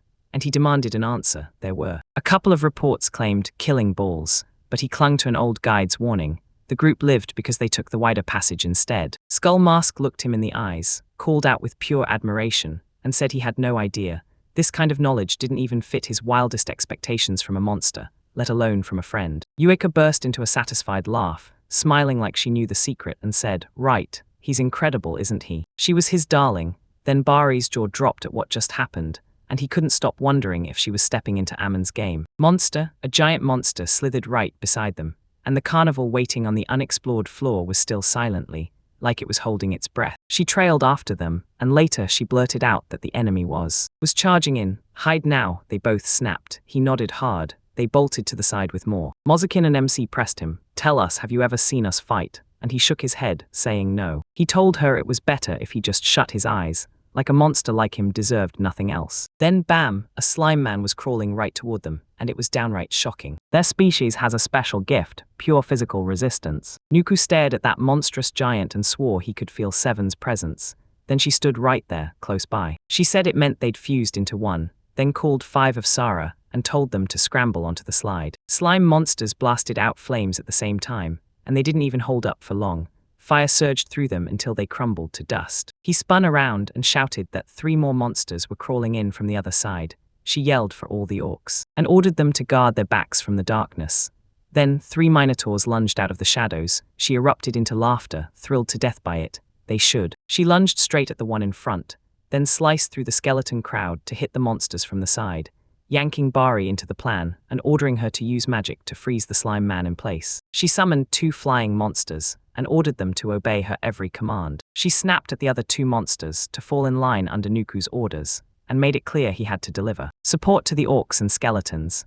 He agreed, and she flashed a confident grin, then drew her sword and sounded the order to shut the carnival down. And right then, a terrified Skull Mask blurted out to the guy with pigtails. She leaned in and asked if she could shove him in the shoulder. So tell me, when can he finally open his? He jolted his eyes open, something shoved his shoulder, and he blurted, wait, is it really over already? He snapped awake and tried to open his eyes. Then terror slammed into him when he realized it was an orc's head. Then he shouted that it was exactly what crushed him. Right after that, he fainted. Mazakun said so, and Rose insisted it was. That was a win for him. He grabbed a notebook and started plotting out what happened in the battle, writing it all down, and then he wrote, thanks to the salamander's fire, the slimes scattered and split apart. Then Bari slammed it with an immobilizing move, with Imp right there helping him. All 7 were snatched up by the phantom needle, and even though the minotaurs stayed locked in formation, the slime was already dragging its feet, slow, moving, and falling behind. Lime was bursting with energy, so when Yuika shouted, it cut right through the moment. He typed Puyo from 1 to 7 and ordered them to hold tight. She told them to stall the minotaurs with their tentacles, and the slimes snapped to attention right away. She lunged right into the chaos and snatched the minotaur, then sprang at them with everything she had. He used the phantom needle skill, then shouted that every monsters need to march up. She cast the heal monster spell on every single one, and by the end, she carried 3 salamanders, 7 slimes, and 3 minotaurs like a terrifying little army, and 1 imp under her command. She stared at them with a burning intensity. He stared in deep thought and said the offensive power was painfully weak. She nudged them forward, shouting, "Keep going," and calling out, "Dala." He shoved his question right into Skull Mask's face and demanded, "So what's going on? What's wrong with you?" He gripped it with one hand, then blurted that he'd blacked out, and asked for a second to snap back to his senses. He shoved a snack into their hands, then hearing it, his mind snapped back to reality. He jumped up grinning and blurted that he wanted to eat too, and the protagonist shot back with a warm smile. Yeah, but first they'd reach the oasis on the 49th. Ninth floor. Got it. Nuku stared at him, totally baffled like, "Wait, are you trying to keep me on some kind of short, tight leash?" Later, they pitched camp by the oasis, and while they rested and bandaged their wounds, they took up positions and stood watch. They pulled off a garrison plus 1 skeleton knight, armed with the gift of explosion, and once that happened, they finally started closing in on what came next. He hit the end of their plunge, the 50th floor, and marched ahead, smugly thinking the Twilight Sword Squad was only at level 12. But the place demands level 16, so even if they're holding back, fatigue stacks up fast, and it feels like they're about to need to prepare right now. They better bring something light to the next pass, because they're also going to need to keep their health and minds intact. "Potions," the Skull Mask blurted, slightly shocked. Right then it snapped his attention and he demanded, "What's wrong? Are they lost?" He snapped back, "No," swore he remembered this place, then kept going because he'd come to visit his dude. He kept teleporting to a nearby spot. He just didn't catch it at first, because he was lurching over there like it was normal. That made Eweek snap to attention, and MC blurted, "Wait, does it mean his friend's nearby?" He said, "Most of the time, yeah, but not every single time. He's got a gloomy vibe and he's absolutely enormous, so spotting him won't be hard at all. And yeah, their faces look strikingly alike too." He stared at it, baffled, thinking, "This doesn't feel like anything I've learned, like I don't even know what my own face is doing." His face looked warped behind the mask, and then boom, they pushed into a huge empty cave. And the Skull Mask said he wasn't in the right place after all. He always talks to him here. So he spun around, stared into the crushing darkness and went, "Man, this is way too dark." Dark here, then clop clop. Hooves thundered in the distance, and fear hit him so hard he blurted that they'd show up any moment. What do they do now? That reaction shocked him, and he demanded answers. Aren't they supposed to be friends? He burst out, swearing up and down they were sworn enemies, because once they yanked out his hair and actually ate it. That hair is priceless to him, and he got it from dead people he dragged out of the dungeon. He stitched it on here hair by hair, and it took forever, seriously. He never wanted to go through that again. So he bolted, waved goodbye, and Ro snapped, "Wait," then Ro said he forgot. He got his boots on, grinned and said, "I had a blast, so I'm keeping this," then shrugged. Besides, they're cursed anyway. He promised they'd decross paths again someday, but warned that next time it might not be a reunion, it could be a clash as enemies. And yeah, monsters don't just show up for fun, they're there to guard the dungeon. Yuika clocked it when Skull Mask slipped out, then snapped to Nuka, "How many are coming?" Nuka grinned and said, 13, all see. She'd been watching them stream in from the front, all moving like a tight pack, and she shouted at Buyo to get them ready and form. They locked in a defensive formation, shoulder to shoulder, bracing for the impact. Slimes slammed together into a wall, and she shouted at Minorin, telling him they should brace their spears and let those geese take the hits. Nisuke and Sara need to guard her precious darling. No hesitation, no mercy. And Mozikin, the clatter of hooves roared closer and closer. And just like that, they heard these monsters scream at the top of their lungs. The protagonist spotted those monsters and blurting, "Thereby, if they rammed you with those horns, the wound would fester and rot you alive, right up to the moment you died." She took a final breath, eyes blazing with resolve, and shouted Buyo's name. He snapped out an order for her to slam the door on their path, and the monsters came crashing down, smashing straight into the slimes. And they started drinking them in. Ueko strolled calmly toward them. He stepped toward them and declared they were way more useful for defense than she'd ever guessed. She snatched up an entire crew of monsters like it was nothing, and the Phantom. He locked in that needle precision and declared, "I'm Yagi-one," like it was a threat carved in stone. He kept unleashing that skill on the monsters, slapping each one with a whole new name. Numbers, then she snapped them into a line, and Berry called her. He leaned in and asked the mistress, "Are they more like horses?" Nuku hurried over, called her up and said, "There." MC and the others spotted 6 more enemies ahead, and then, when they leaned in, MC shouted that they were skeletons, but they didn't have a single shred of armor or a weapon in sight. She just grinned and said that it was literally just in time.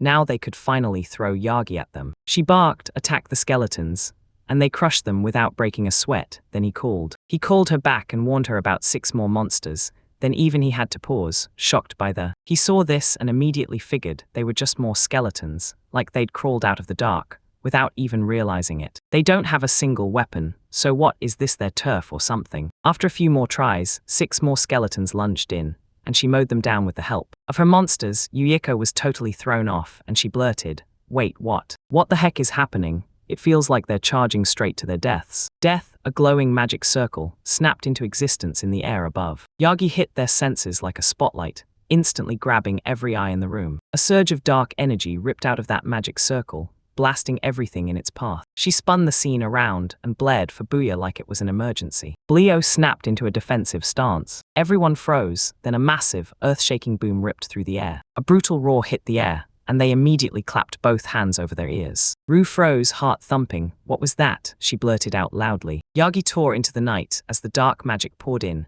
and he ordered them to run from there. Her eyes widened, every last bit of energy drained away, and the shock hit her instantly. That the Yagi were gone, Bari caught it fast, and he noticed everything falling silent. She shot her finger up at the sky and demanded answers, like it was all right there, and told them, "Check this out." And suddenly a crushing pressure slammed into all of them, squeezing the life out of their hearts, stealing every last shred of common sense. Like their minds shut down for one heartbeat, then a colossal skeleton burst into view. Boom, right beside them. A sinister force slammed the underworld gate open with a spell. He stared at it, and dread hit him so hard it felt like fear was the only thing in the world. He was the king of the dead, born from pure despair and climbing straight to the highest rank. Top-ranking undead monster, Mazakin was the first to conquer his fear and instantly unleash the Moonblade spell. Then the 50th floor boss snapped it into the air and unleashed it. He chanted the counterbell spell and snapped his attack right back.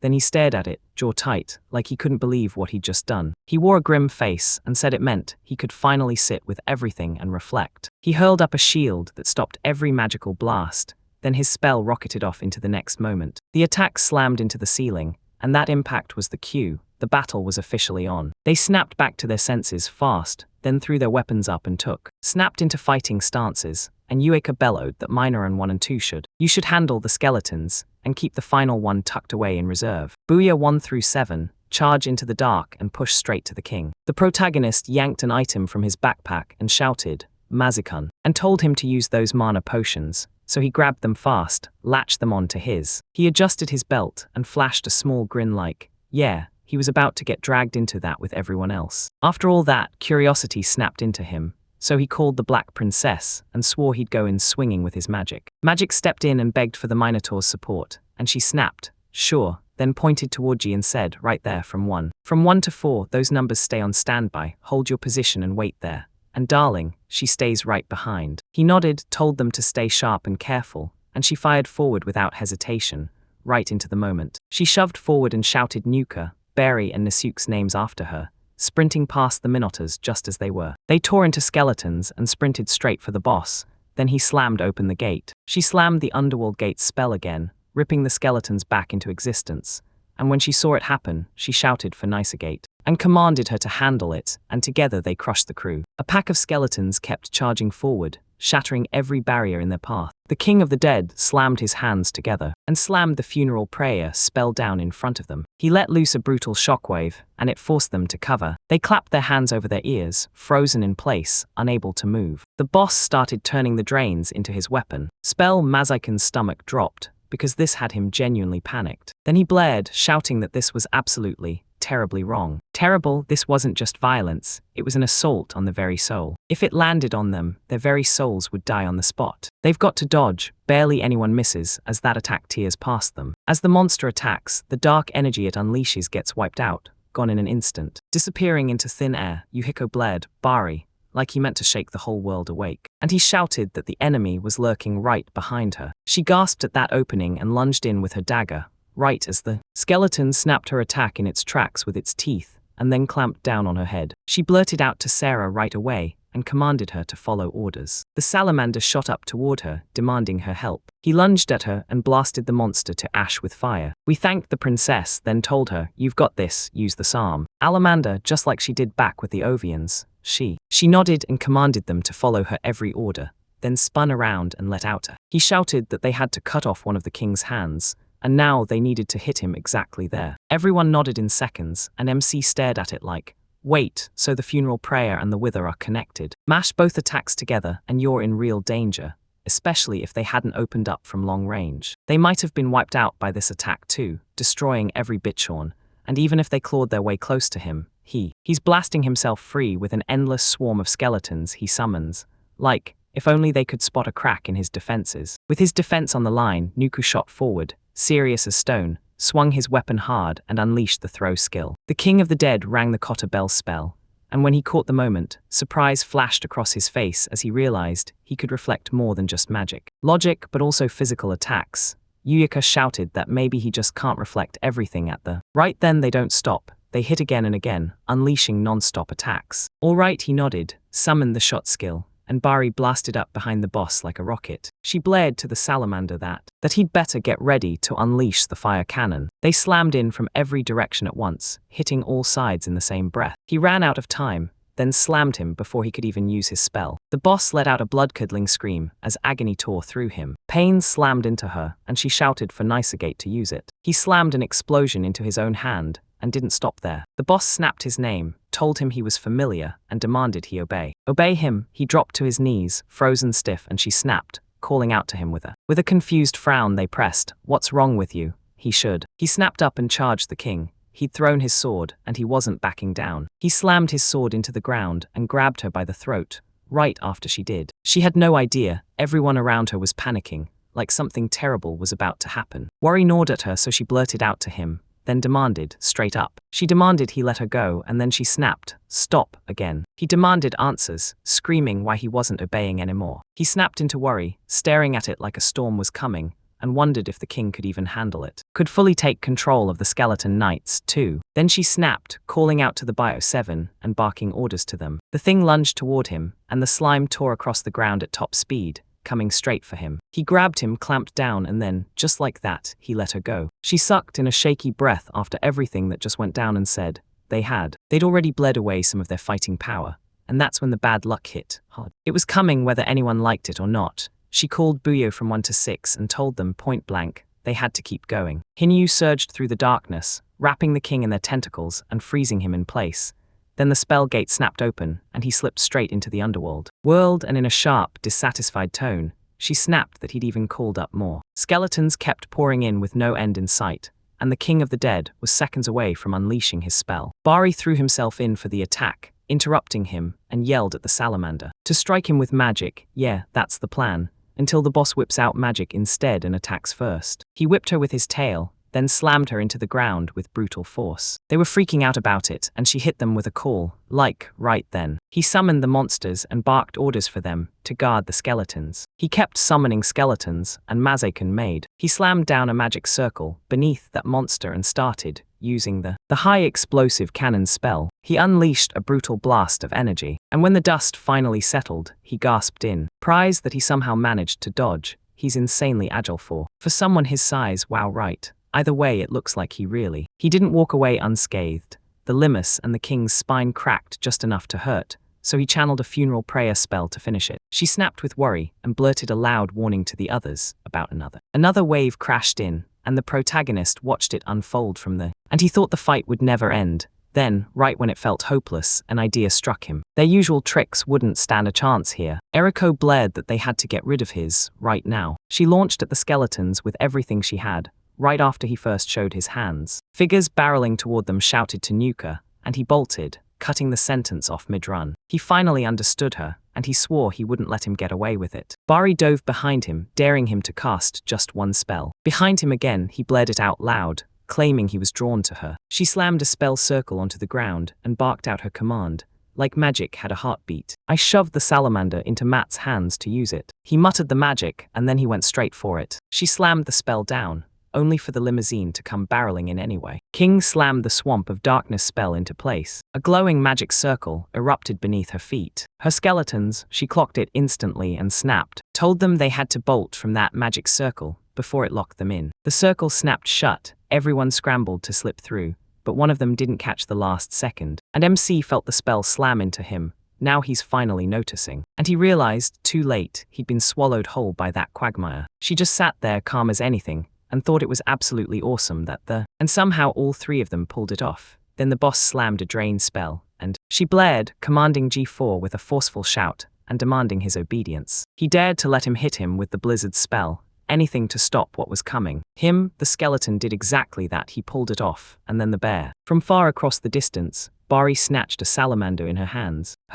Where she unleashed her magic. Then the king of the dead snapped too. Yuika caught sight of the strike, and her curiosity snapped into overdrive. Was it starting to predict every single one of their attacks? She snapped at G4 and gave the order, right then. Demanded he hit the spell one more time. She also tracked her down and told her, straight up, to unleash the fire cannon spell. The monster twisted out of the way again, slipping past the spell like it had eyes. And she flashed a grin and told him it was perfect. Was great, everything landed exactly the way she planned, right up to the edge of. The boss's robe snapped to life as a slump grabbed its hem. Slime was creeping right up on her, and she snapped into shock. Stunned by what just happened, she blurted that she got it all. Then he was completely so slow it forced him to inch closer to her. She blared out Mazakin's name, and he instantly caught what she meant. Then use everything, cast the moon blade spell and slice that monster in half. Chant the counterbell spell and slam it back like a perfect reversal. But he pulled out the duplicate skill and unleashed an unstoppable blast. Another spell, and it's a gift that lets you copy every spell you just cast. It hits hard, but it drinks twice the mana.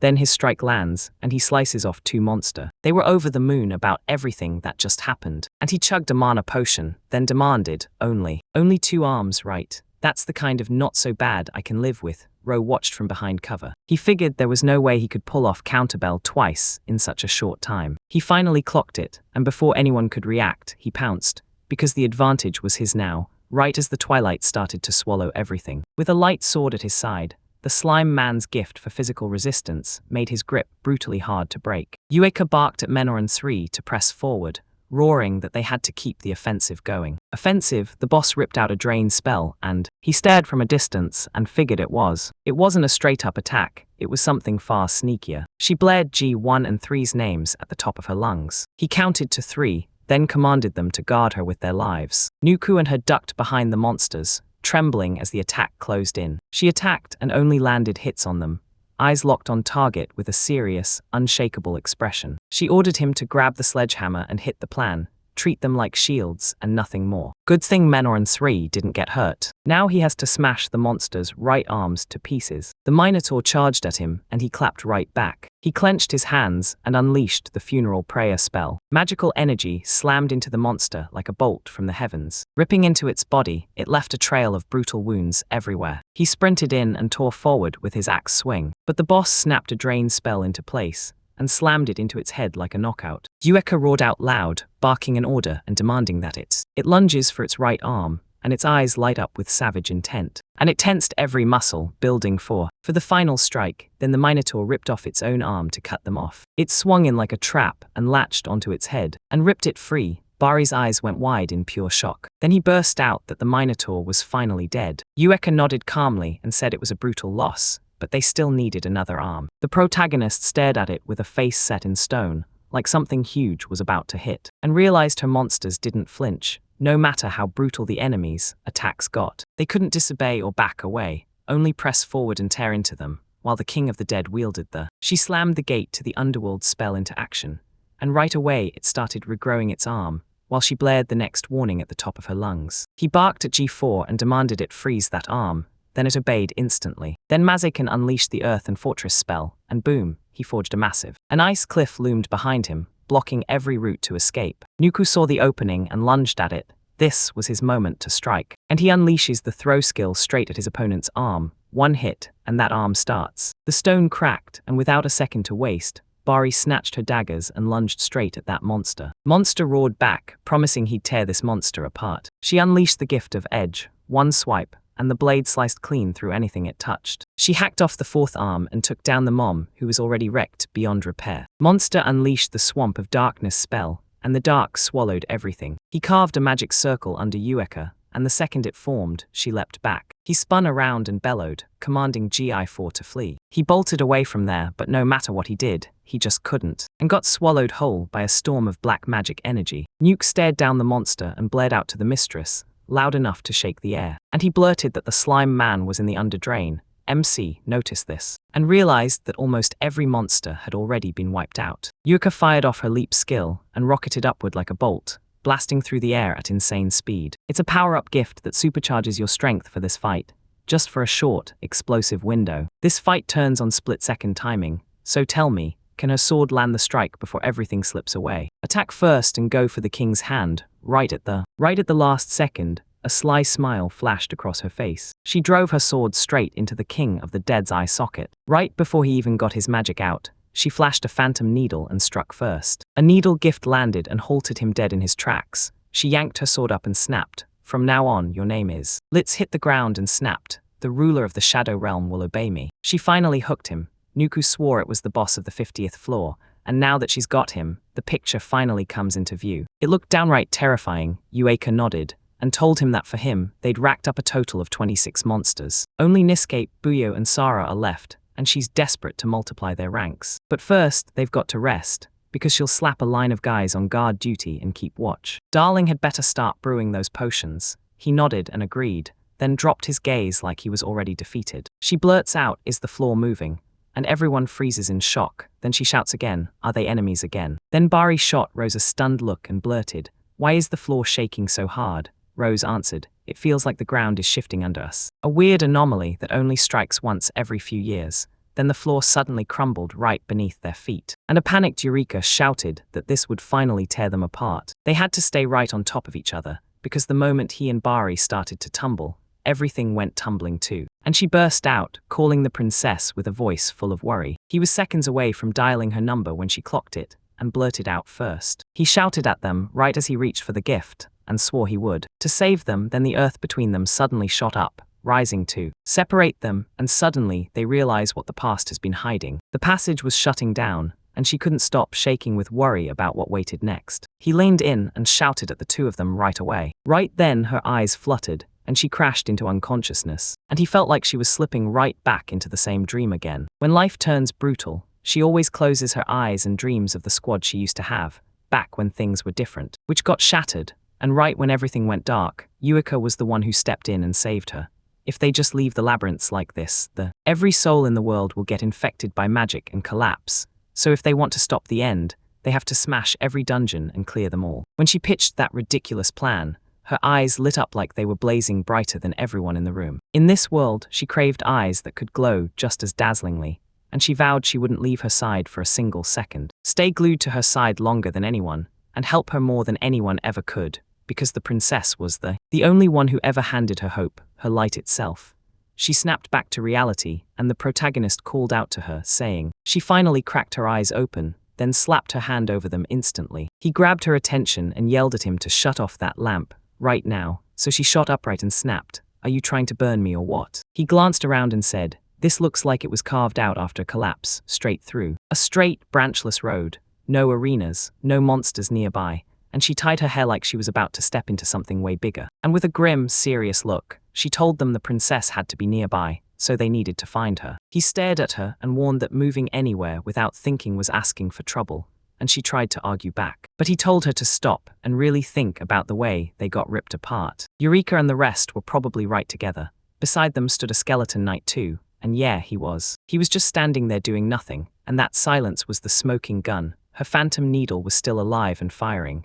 Bari. Harry mulled it over, then nodded and said he was right, flashing a small smile as he went on. As long as Nuku stayed with them, they could move through danger way safer than ever before. So he urged them to trust his words, believe in them, and just wait right here. He thrust a recovery potion into her hands. He nudged his way up to the monster looming nearby and told her to drink it. He pointed out that the skeleton knight had lost his left arm and his shield, but somehow, he still had more than enough fight left. Clutching his sword, he watched as she started gulping the potion, and when she snapped that he was careless, her reaction left him stunned when she began to say everything. A deafening crash hit, then she broke into a coughing fit, wheeled around toward the noise, and was just about to ask what was happening when, but he clutched a sword in both hands, and said he felt this blade could be exactly what he needed, its strength. To use it with both hands, you need a strength of 35 points, so he's praying there's no curse lurking on the thing. He drove the sword into the rock, and she blurted the question at the top of her lungs. Why is it doing that? MC snapped, because he'd heard the rumors too that after the collapses, the walls and the floor feel soft as cotton,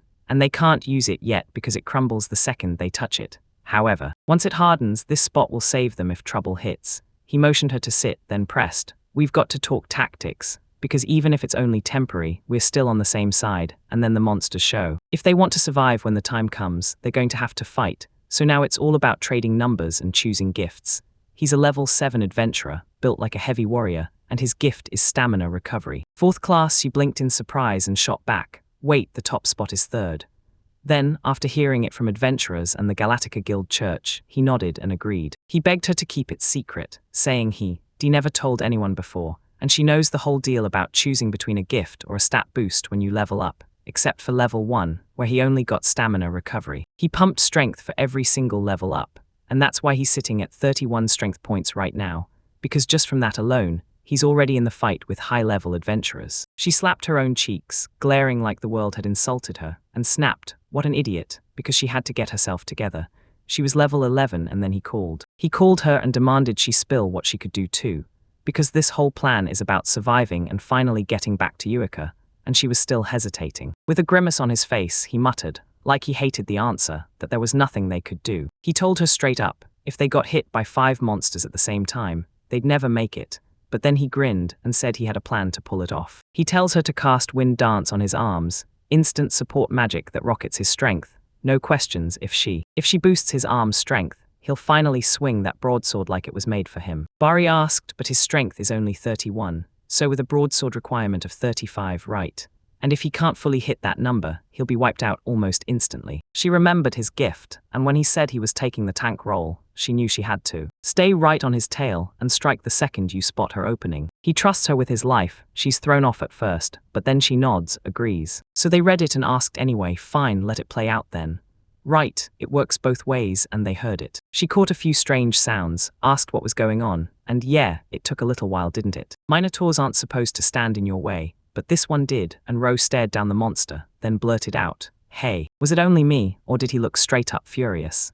He tightened his grip on the sword like it could hold back his rage. When the monster let out a bone-rattling roar, it charged straight at them and slammed down with its axe. He slammed his weapon down with a brutal, earth-shaking hit, and she got yanked backward by a brutal burst of force, sending her flying. A blast of wind hit her, she shot upright and she realized it wasn't just some random shockwave at all. She knew it mattered, even if she couldn't say why yet. They didn't stand a chance against a monster like that. When the dust finally settled, she realized he was gripping. He slammed his sword up and snarled through the monster's attack, barely holding it back. She froze in shock and blurted, could he actually survive a Minotaur's onslaught? With sheer, crushing strength, he slammed himself in front of that monster and kept blocking its relentless attacks. The monster's assault rained down, and then he snapped around like he'd just made up his mind. Then he blared at Bari at the top of his lungs. She snapped back into reality instantly, charged straight at the Minotaur and unleash, and brings out the gift of edge again. She drove her dagger into the Minotaur's arm and, with a tense stare, she wondered,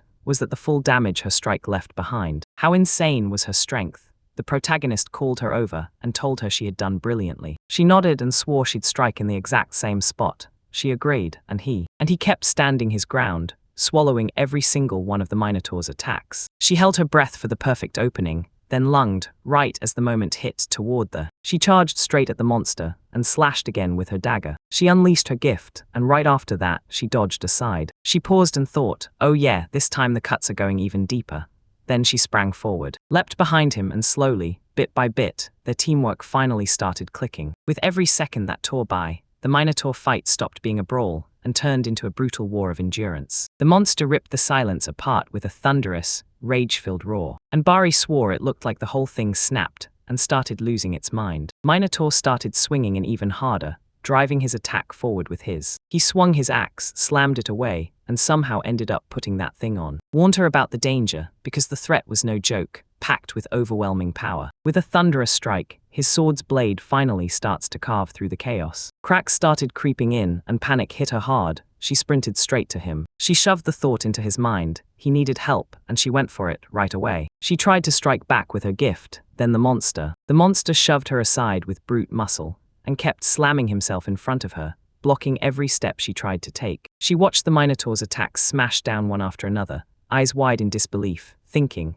how hard could this wind dance really hit him? How was his power even holding up? How was he still standing? And how in the world did he manage to stay upright on that? She remembered his words, then she launched into the air, straight off his feet. Storming straight at the monster, he instantly started thinking, So this is what kind of guy he is. Trusted her and knew her strength would carry them through. With a stone-cold stare burning in her eyes, she swung and struck. She rained down strikes with her daggers, and somehow drove a crushing blow through, stunning him with the damage she managed to land. A deep, brutal wound tore through it. One hit and the monster screamed in pure, crushing agony. He shoved her away with one sharp wave of his hand. He yanked his hand free and slammed into him again, weapon crashing down as he pushed the fight closer.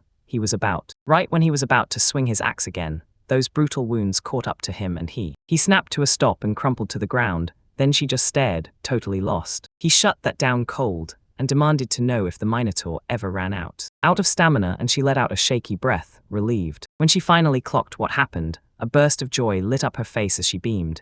It worked. They won, and somehow they survived the Minotaur's rampage. But once it was over, exhaustion hit him like a truck. He dropped his sword and red smeared down his hands. She caught it at once, eyes wide with worry, and blurted, "Is this the opposite effect?" She was about to heal him, right now. With a calm, steady smile, the MC called her over and asked if she was okay. "Okay," she snapped, then bolted to his backpack and told him he needed to. She urged him to sit, then grabbed a potion for him. He thanked her and laid down right there. He dropped onto the ground and shouted just how thrilled he was that their plan finally landed. He felt that kind of brutal fatigue slam into him, like he'd never even unlocked the 4th level of stamina recovery. Bari came back, called him over, and told him she was bringing him everything she could get her hands on. She shoved a health potion into his hands and demanded he drink it right then. He nodded, swallowed it, and flashed a grateful smile. She slid in behind him and warned, "Your wounds need healing ointment now, so take it off." She whipped the cloak off him, and as she started pulling it free, she stopped short, like something caught in her throat. "I never thought it would feel that heavy." Then I blurted, "What kind of cloak is this? Even armor would feel lighter." "Is it iron?" "Nah," he shut that down fast and swore it's heavy silver, the kind that drops from a rare monster. "A silver plate. This silver shrugs off every magical attack, but it's insanely heavy, and no smith can even work with it. That's why they don't call it a thing, they call it a total letdown." She popped the jar of ointment open, eyes wide, and asked, like she couldn't believe it, "Did he really sew that cape somehow?" Ro nodded and grinned, then melted it into plates, slapped them onto a wooden block, and started pounding them into shape. She shoved it into the shape she wanted, then demanded why he even bothered when other armor types existed. Yet he just grinned and said weight didn't matter much to him. And he figured it'd be way funnier like that, so when she heard it, her eyes went wide, and then he burst out laughing. She said the silver plates mostly lived on the 13th floor, the one they set aside for fresh adventurers. Then she leaned in and went, "So that's why they started calling him the Floor Devourer."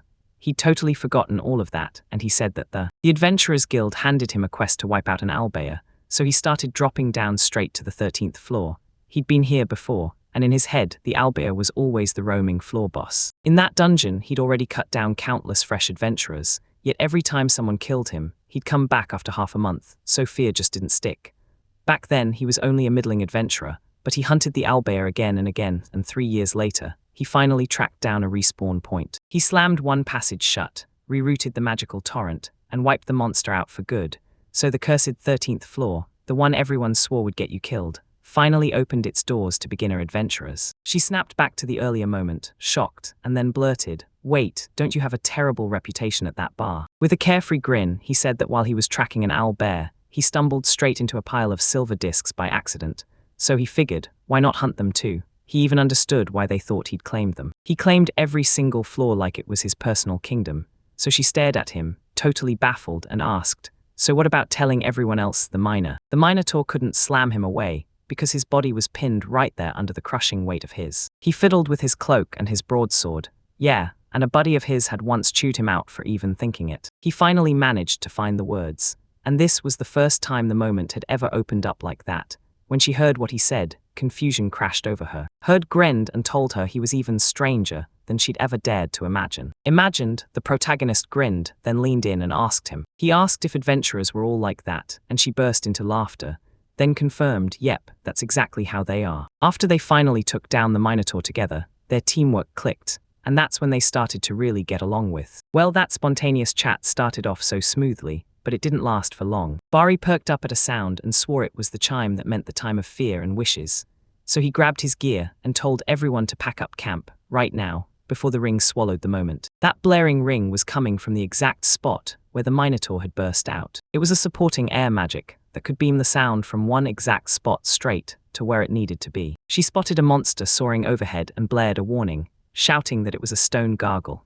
Then she paused to explain that their bodies were made of hard stone, so physical punches against them barely do a thing. He planted his sword in the dirt, roared that he'd catch the monster's strike on his blade, and she needed to brace against his back, right now. They held their ground against that attack, and in that split second, he swore the broadsword had cracked. If only this were the... If that hit landed, there'd be nothing left worth burying. So the monster yanked him by the back, and she swung her dagger, but right when it was about to strike, she froze when the second that ringing sound hit her ears, she snapped her head around. He spun around and the thought hit him.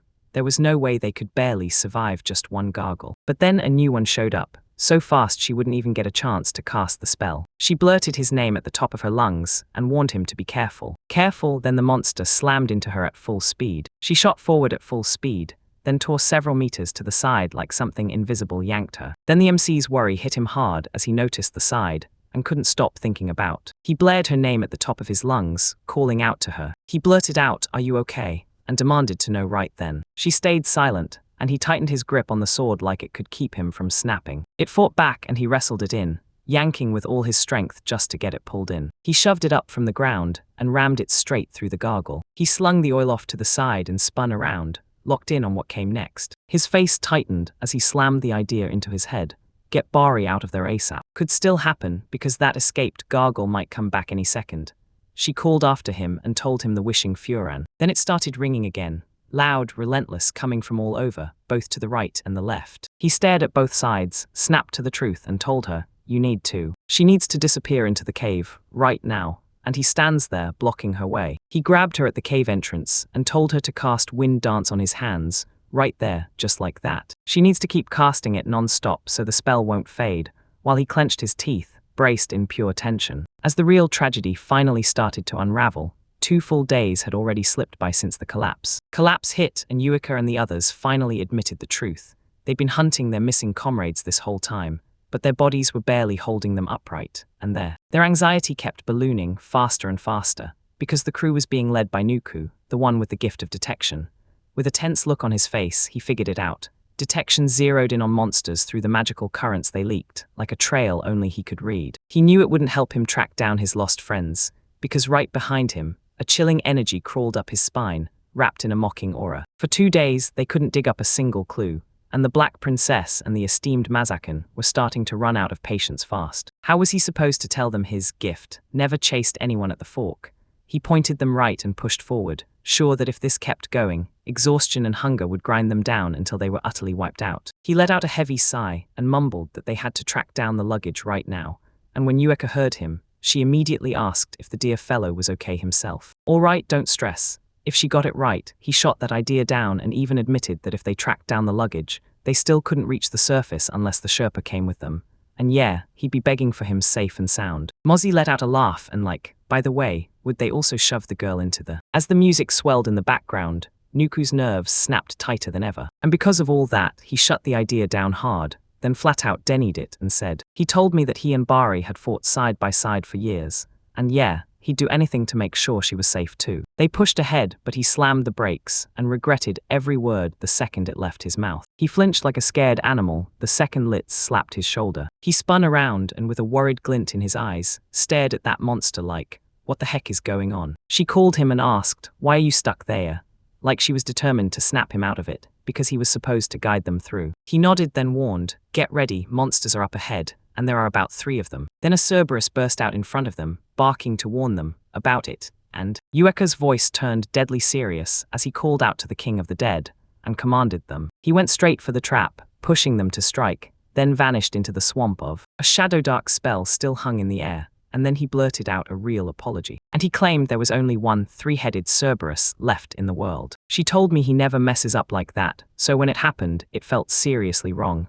The wits patted his head, and she went wide-eyed, then blurted it out at the top of her lungs. So he wasn't allowed to attack it at all, which only left him wondering what he even thought would happen.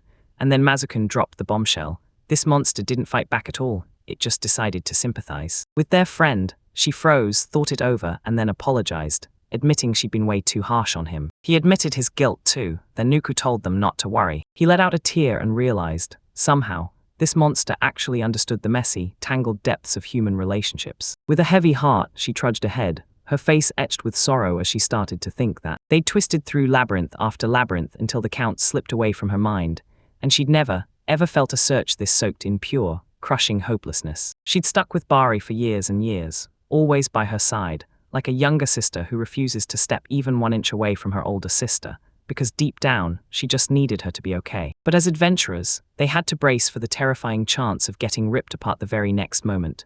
Darling had joined their circle about 2 weeks back, and they'd only been lovers for 10 days. No way a love like that can take root for real in such a short time. She hadn't latched onto him yet. She hadn't handed him her heart, so if he vanished, she'd still be standing. Nuku called the Black Princess and warned her that tons of monsters were coming. It looked exactly like a carnival, so she couldn't hide the shocked surprise on her face. Wait, does this hallway hide a carnival somewhere?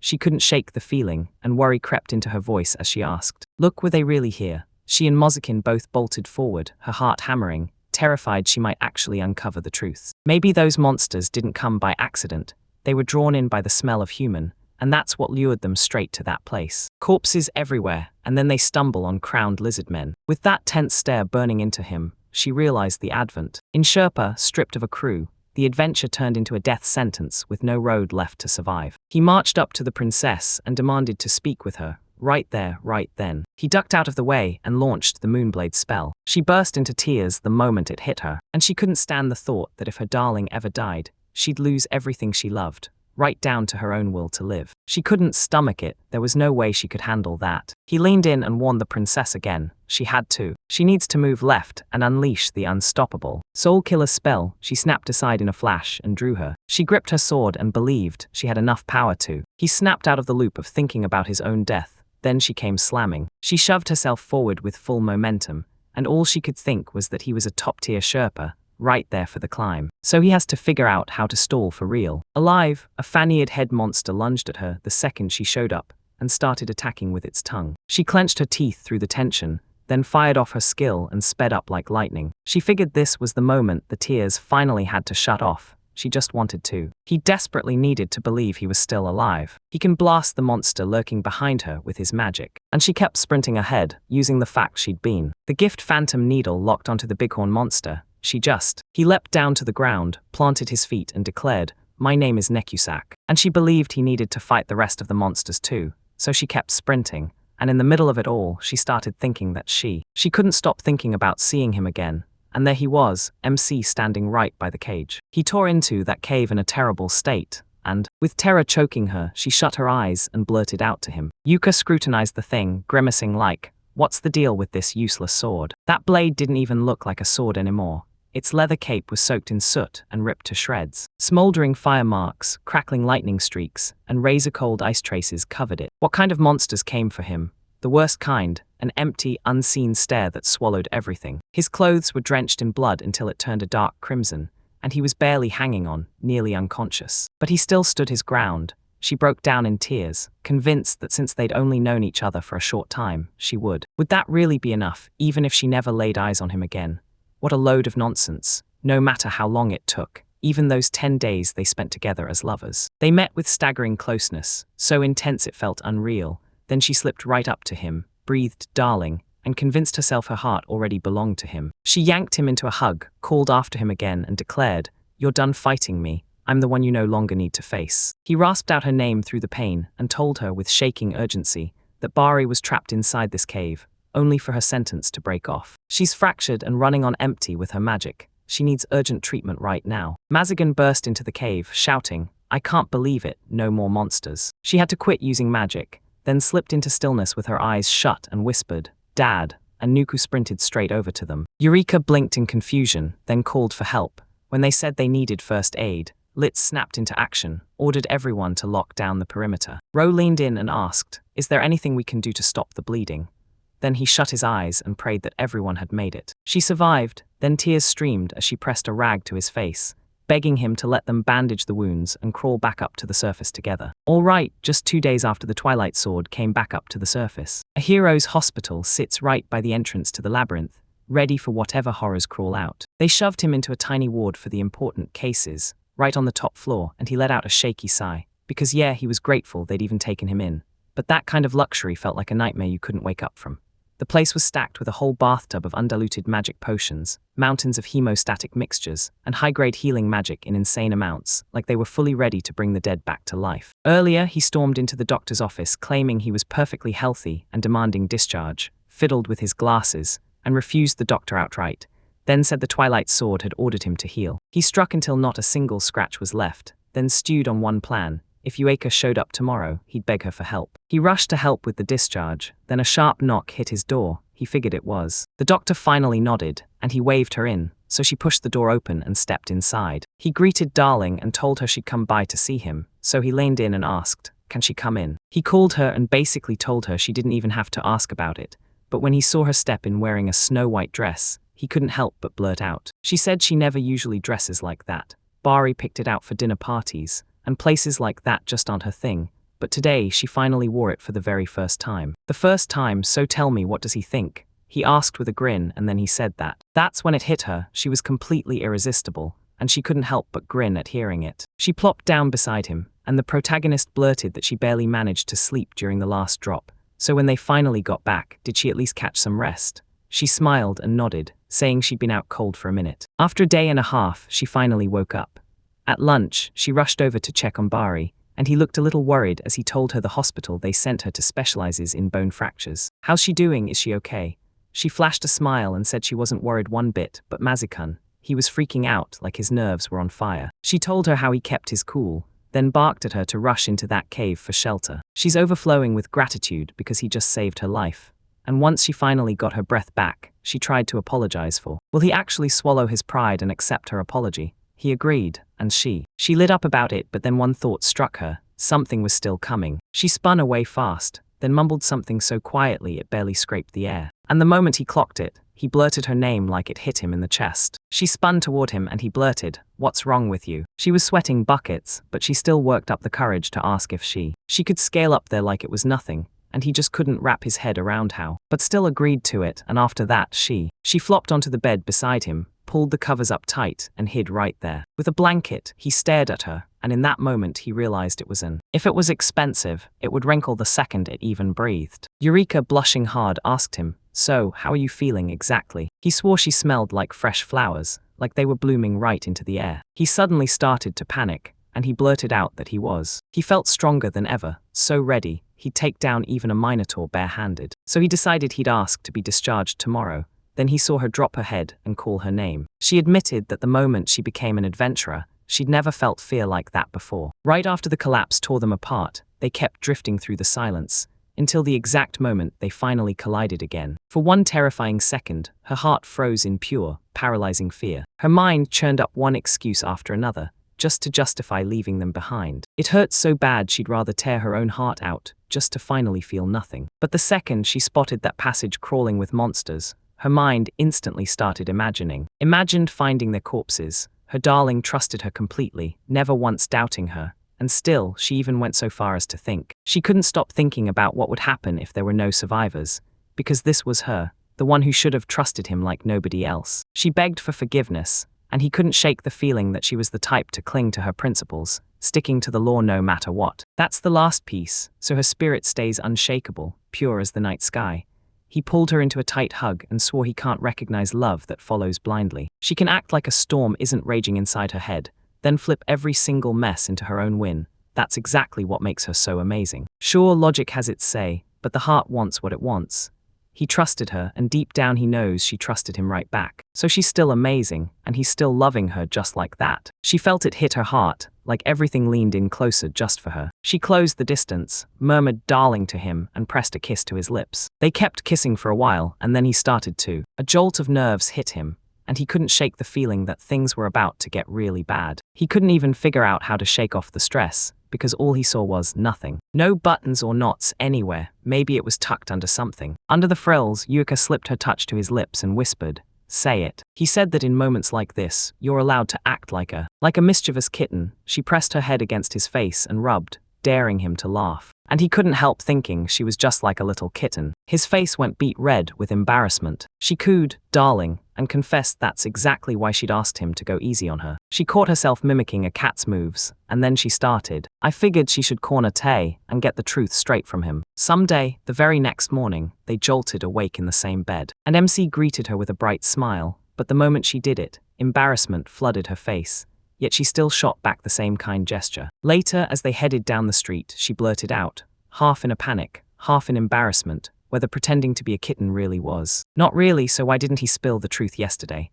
He looked a bit embarrassed, mumbled an apology, and admitted she worked so hard. And it felt so sweet. Then she clamped his hand in hers, shot him a sharp look, and he never even got to finish. He shouted that everything was totally wrong. He couldn't even take off her dress, so yeah, they're even. She felt tears burning in her eyes and blurted, "Your awkwardness isn't even in the same league as mine." He felt her presence as a threat and blurted out, confused that it didn't make anyone feel worse, because when two people share something painfully embarrassing, the bond only tightens. She finally cooled off, then smirked and said, "All right, if that's how it is, now it's your turn to spill something embarrassing about you." Yueka was dead sure. Yesterday's moves had to mean one thing.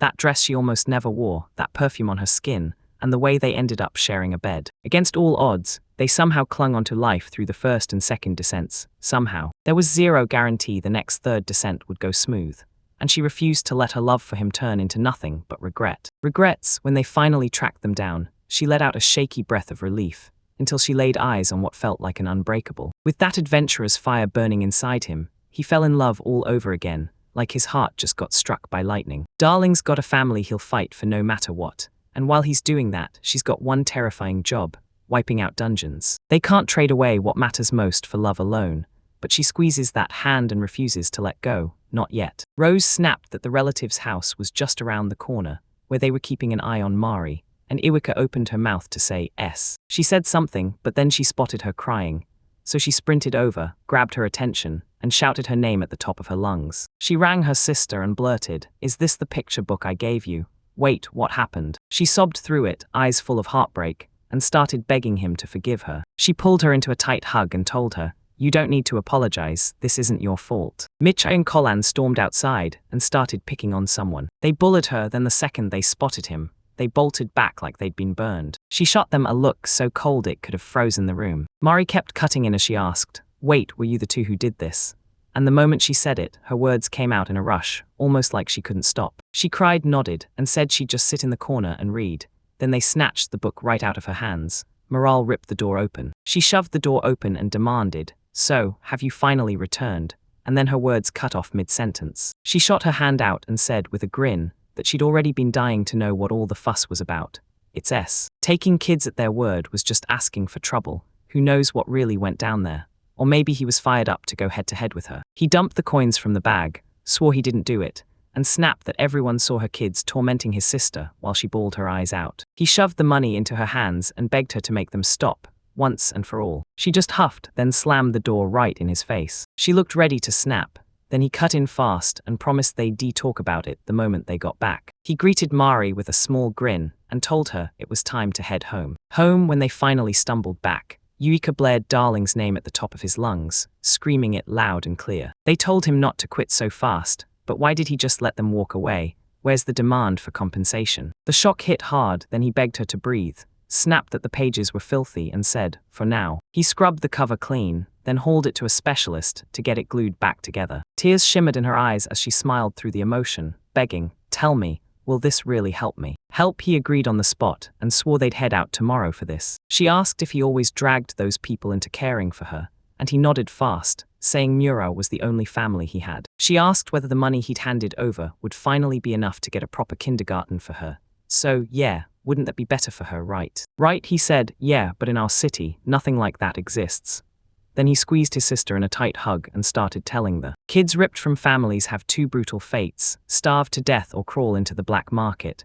He nodded, like that was obvious. They didn't. Their bond never felt warm or kind, but if danger struck, she'd be the one who got protected first. Life, she nodded with a worried face, tried to raise an objection, but terror crushed her as she realized, oh no, the more the group went down, the more they kept going down. The more peril the Sherpa faced, the tighter the danger squeezed in. because Darling and Marie's lives were threatened by none other than her. The MC flashed a small smile, called her over, and assured her she had nothing to fear. Then he made his decision. He made the call after sizing up every risk, plus, they're paying him a ridiculous amount, so yeah, good luck trying to jinx it.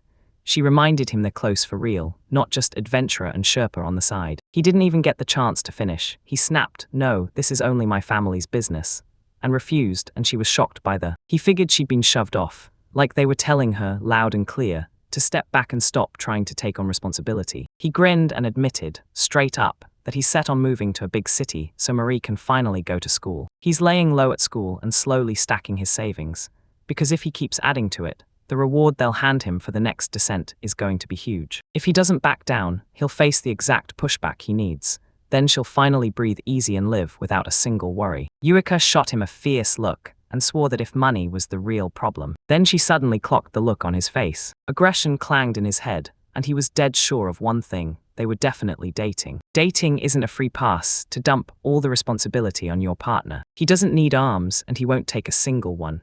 Her heart read it in his quiet smile. He decides his own path. No one tells him what to do, and that's exactly the motto he lives by. He stepped up and took full responsibility for his sister, and then they hit the reset button on life, starting fresh with a brand new future. And in this future Darling so desperately craves, she's not there. Last evening, everything between them burned with emotion, until they're clearly in love, but this is still just his family's business. So he never treats her like someone truly close, someone he'd trust with the messy parts of his home. Problems, she loves him with her whole heart, yet he still feels like a stranger to her, and when she locks eyes with him, ice calm and deadly serious, she swears he won't make it past this. She started to peel off her gloves, and told him she truly believed he meant well. Then his words still hit her like a blade, striking deep in her bones. Rose stared, utterly baffled, and called out her name like he couldn't believe what he was seeing. And she slammed her gloves onto the table with pure fury, like that was the final straw. The great embarrassment suddenly blurted out loud that, so yeah, now he had to make her his wife. He was even more baffled by it, and she, with a fierce, determined look, she decided this was how she'd turn her darling's problems around, once and for all. The very next morning, they had him strapped up in the Sherpa Guild, and he had zero clue what was about to happen. Every department worker tensed up as they faced him, then admitted the dungeon dive report was delayed, because he promised he wouldn't budge until he got it written. They kicked off the dance, and he blurted out an apology, promising it would all be wrapped up by morning.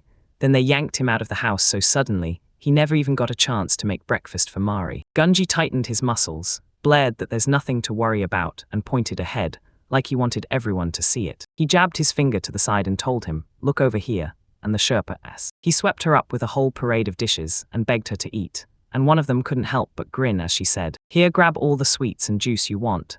There's tons of it, and don't worry." He'd already snatched his sister up and taken her with him. So she'd been to the Sherpa Guild a bunch of times, and she knew those huge guys weren't scary at all, just secretly kind. The guild leader marched up, told them to stop, and even insisted on looking out for her.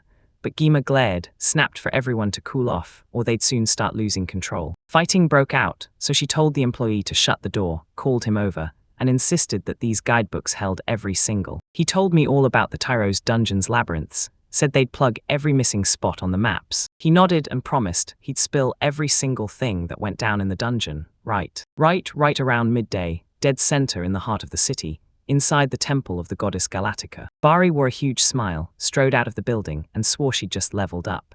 Then she even got a brand new ability. Wait, maybe I should rush over and check on the princess about that report. She went stone, still the moment she spotted the protagonist striding down the road. The moment it felt dangerous, he spun to the side and dove behind a flower bed. She glanced around and instantly figured the man striding ahead was the head of the adventurer crew. They headed toward the adventurers' guild, and she was absolutely convinced he was Joe. So why was this strange woman with them, and what was her deal? She couldn't shake the dread in her gut, so she quietly tailed them. She trailed right behind them, straight into the building they slipped into, harnessing the gift of Furan consciousness, and couldn't believe it. Here she was, getting an invitation straight from the mayor's office. She swept him away to a fancy first-class dinner, then snapped a magic mark onto his back, because that gift lets you hear every sound within its owner's set radius. She caught the tail end of a restaurant worker's voice, urging them to go to her. They bolted into a private room on the second floor, because their counterpart would show up any minute, and then, after that. But then a knock blasted through the door, and someone hurriedly apologized to Baramun for running late. She caught Jima saying that updating the map takes time, while Bari swore she had to be from the Sherpa Guild, because that was the same voice the woman earlier had used as she slipped past. The mayor blurted that they'd shattered the diving record again, and right then she shut her eyes like she could steady herself, because she needed to lock in on what was being said, until the mayor told them they could finally sit down. The food was more than enough for everyone, so nobody had to hold back. And yeah, he already knows the Twilight Sword inside and out, doesn't he? He'll be able to nail his question. With a hard stare, she wondered, why would someone this important sneakily get her hands on that? She pushed for intel on their team, and a nasty dread wouldn't let go. He admitted he couldn't stop wondering about the Phantom Needle, what kind of creatures this killer technique can actually seize and control. MC admitted he wasn't sure of the exact count, maybe around 10, but he could be wrong. Then she smiled at what she heard and immediately clocked it. He just tried to lowball her, and it was way more than that.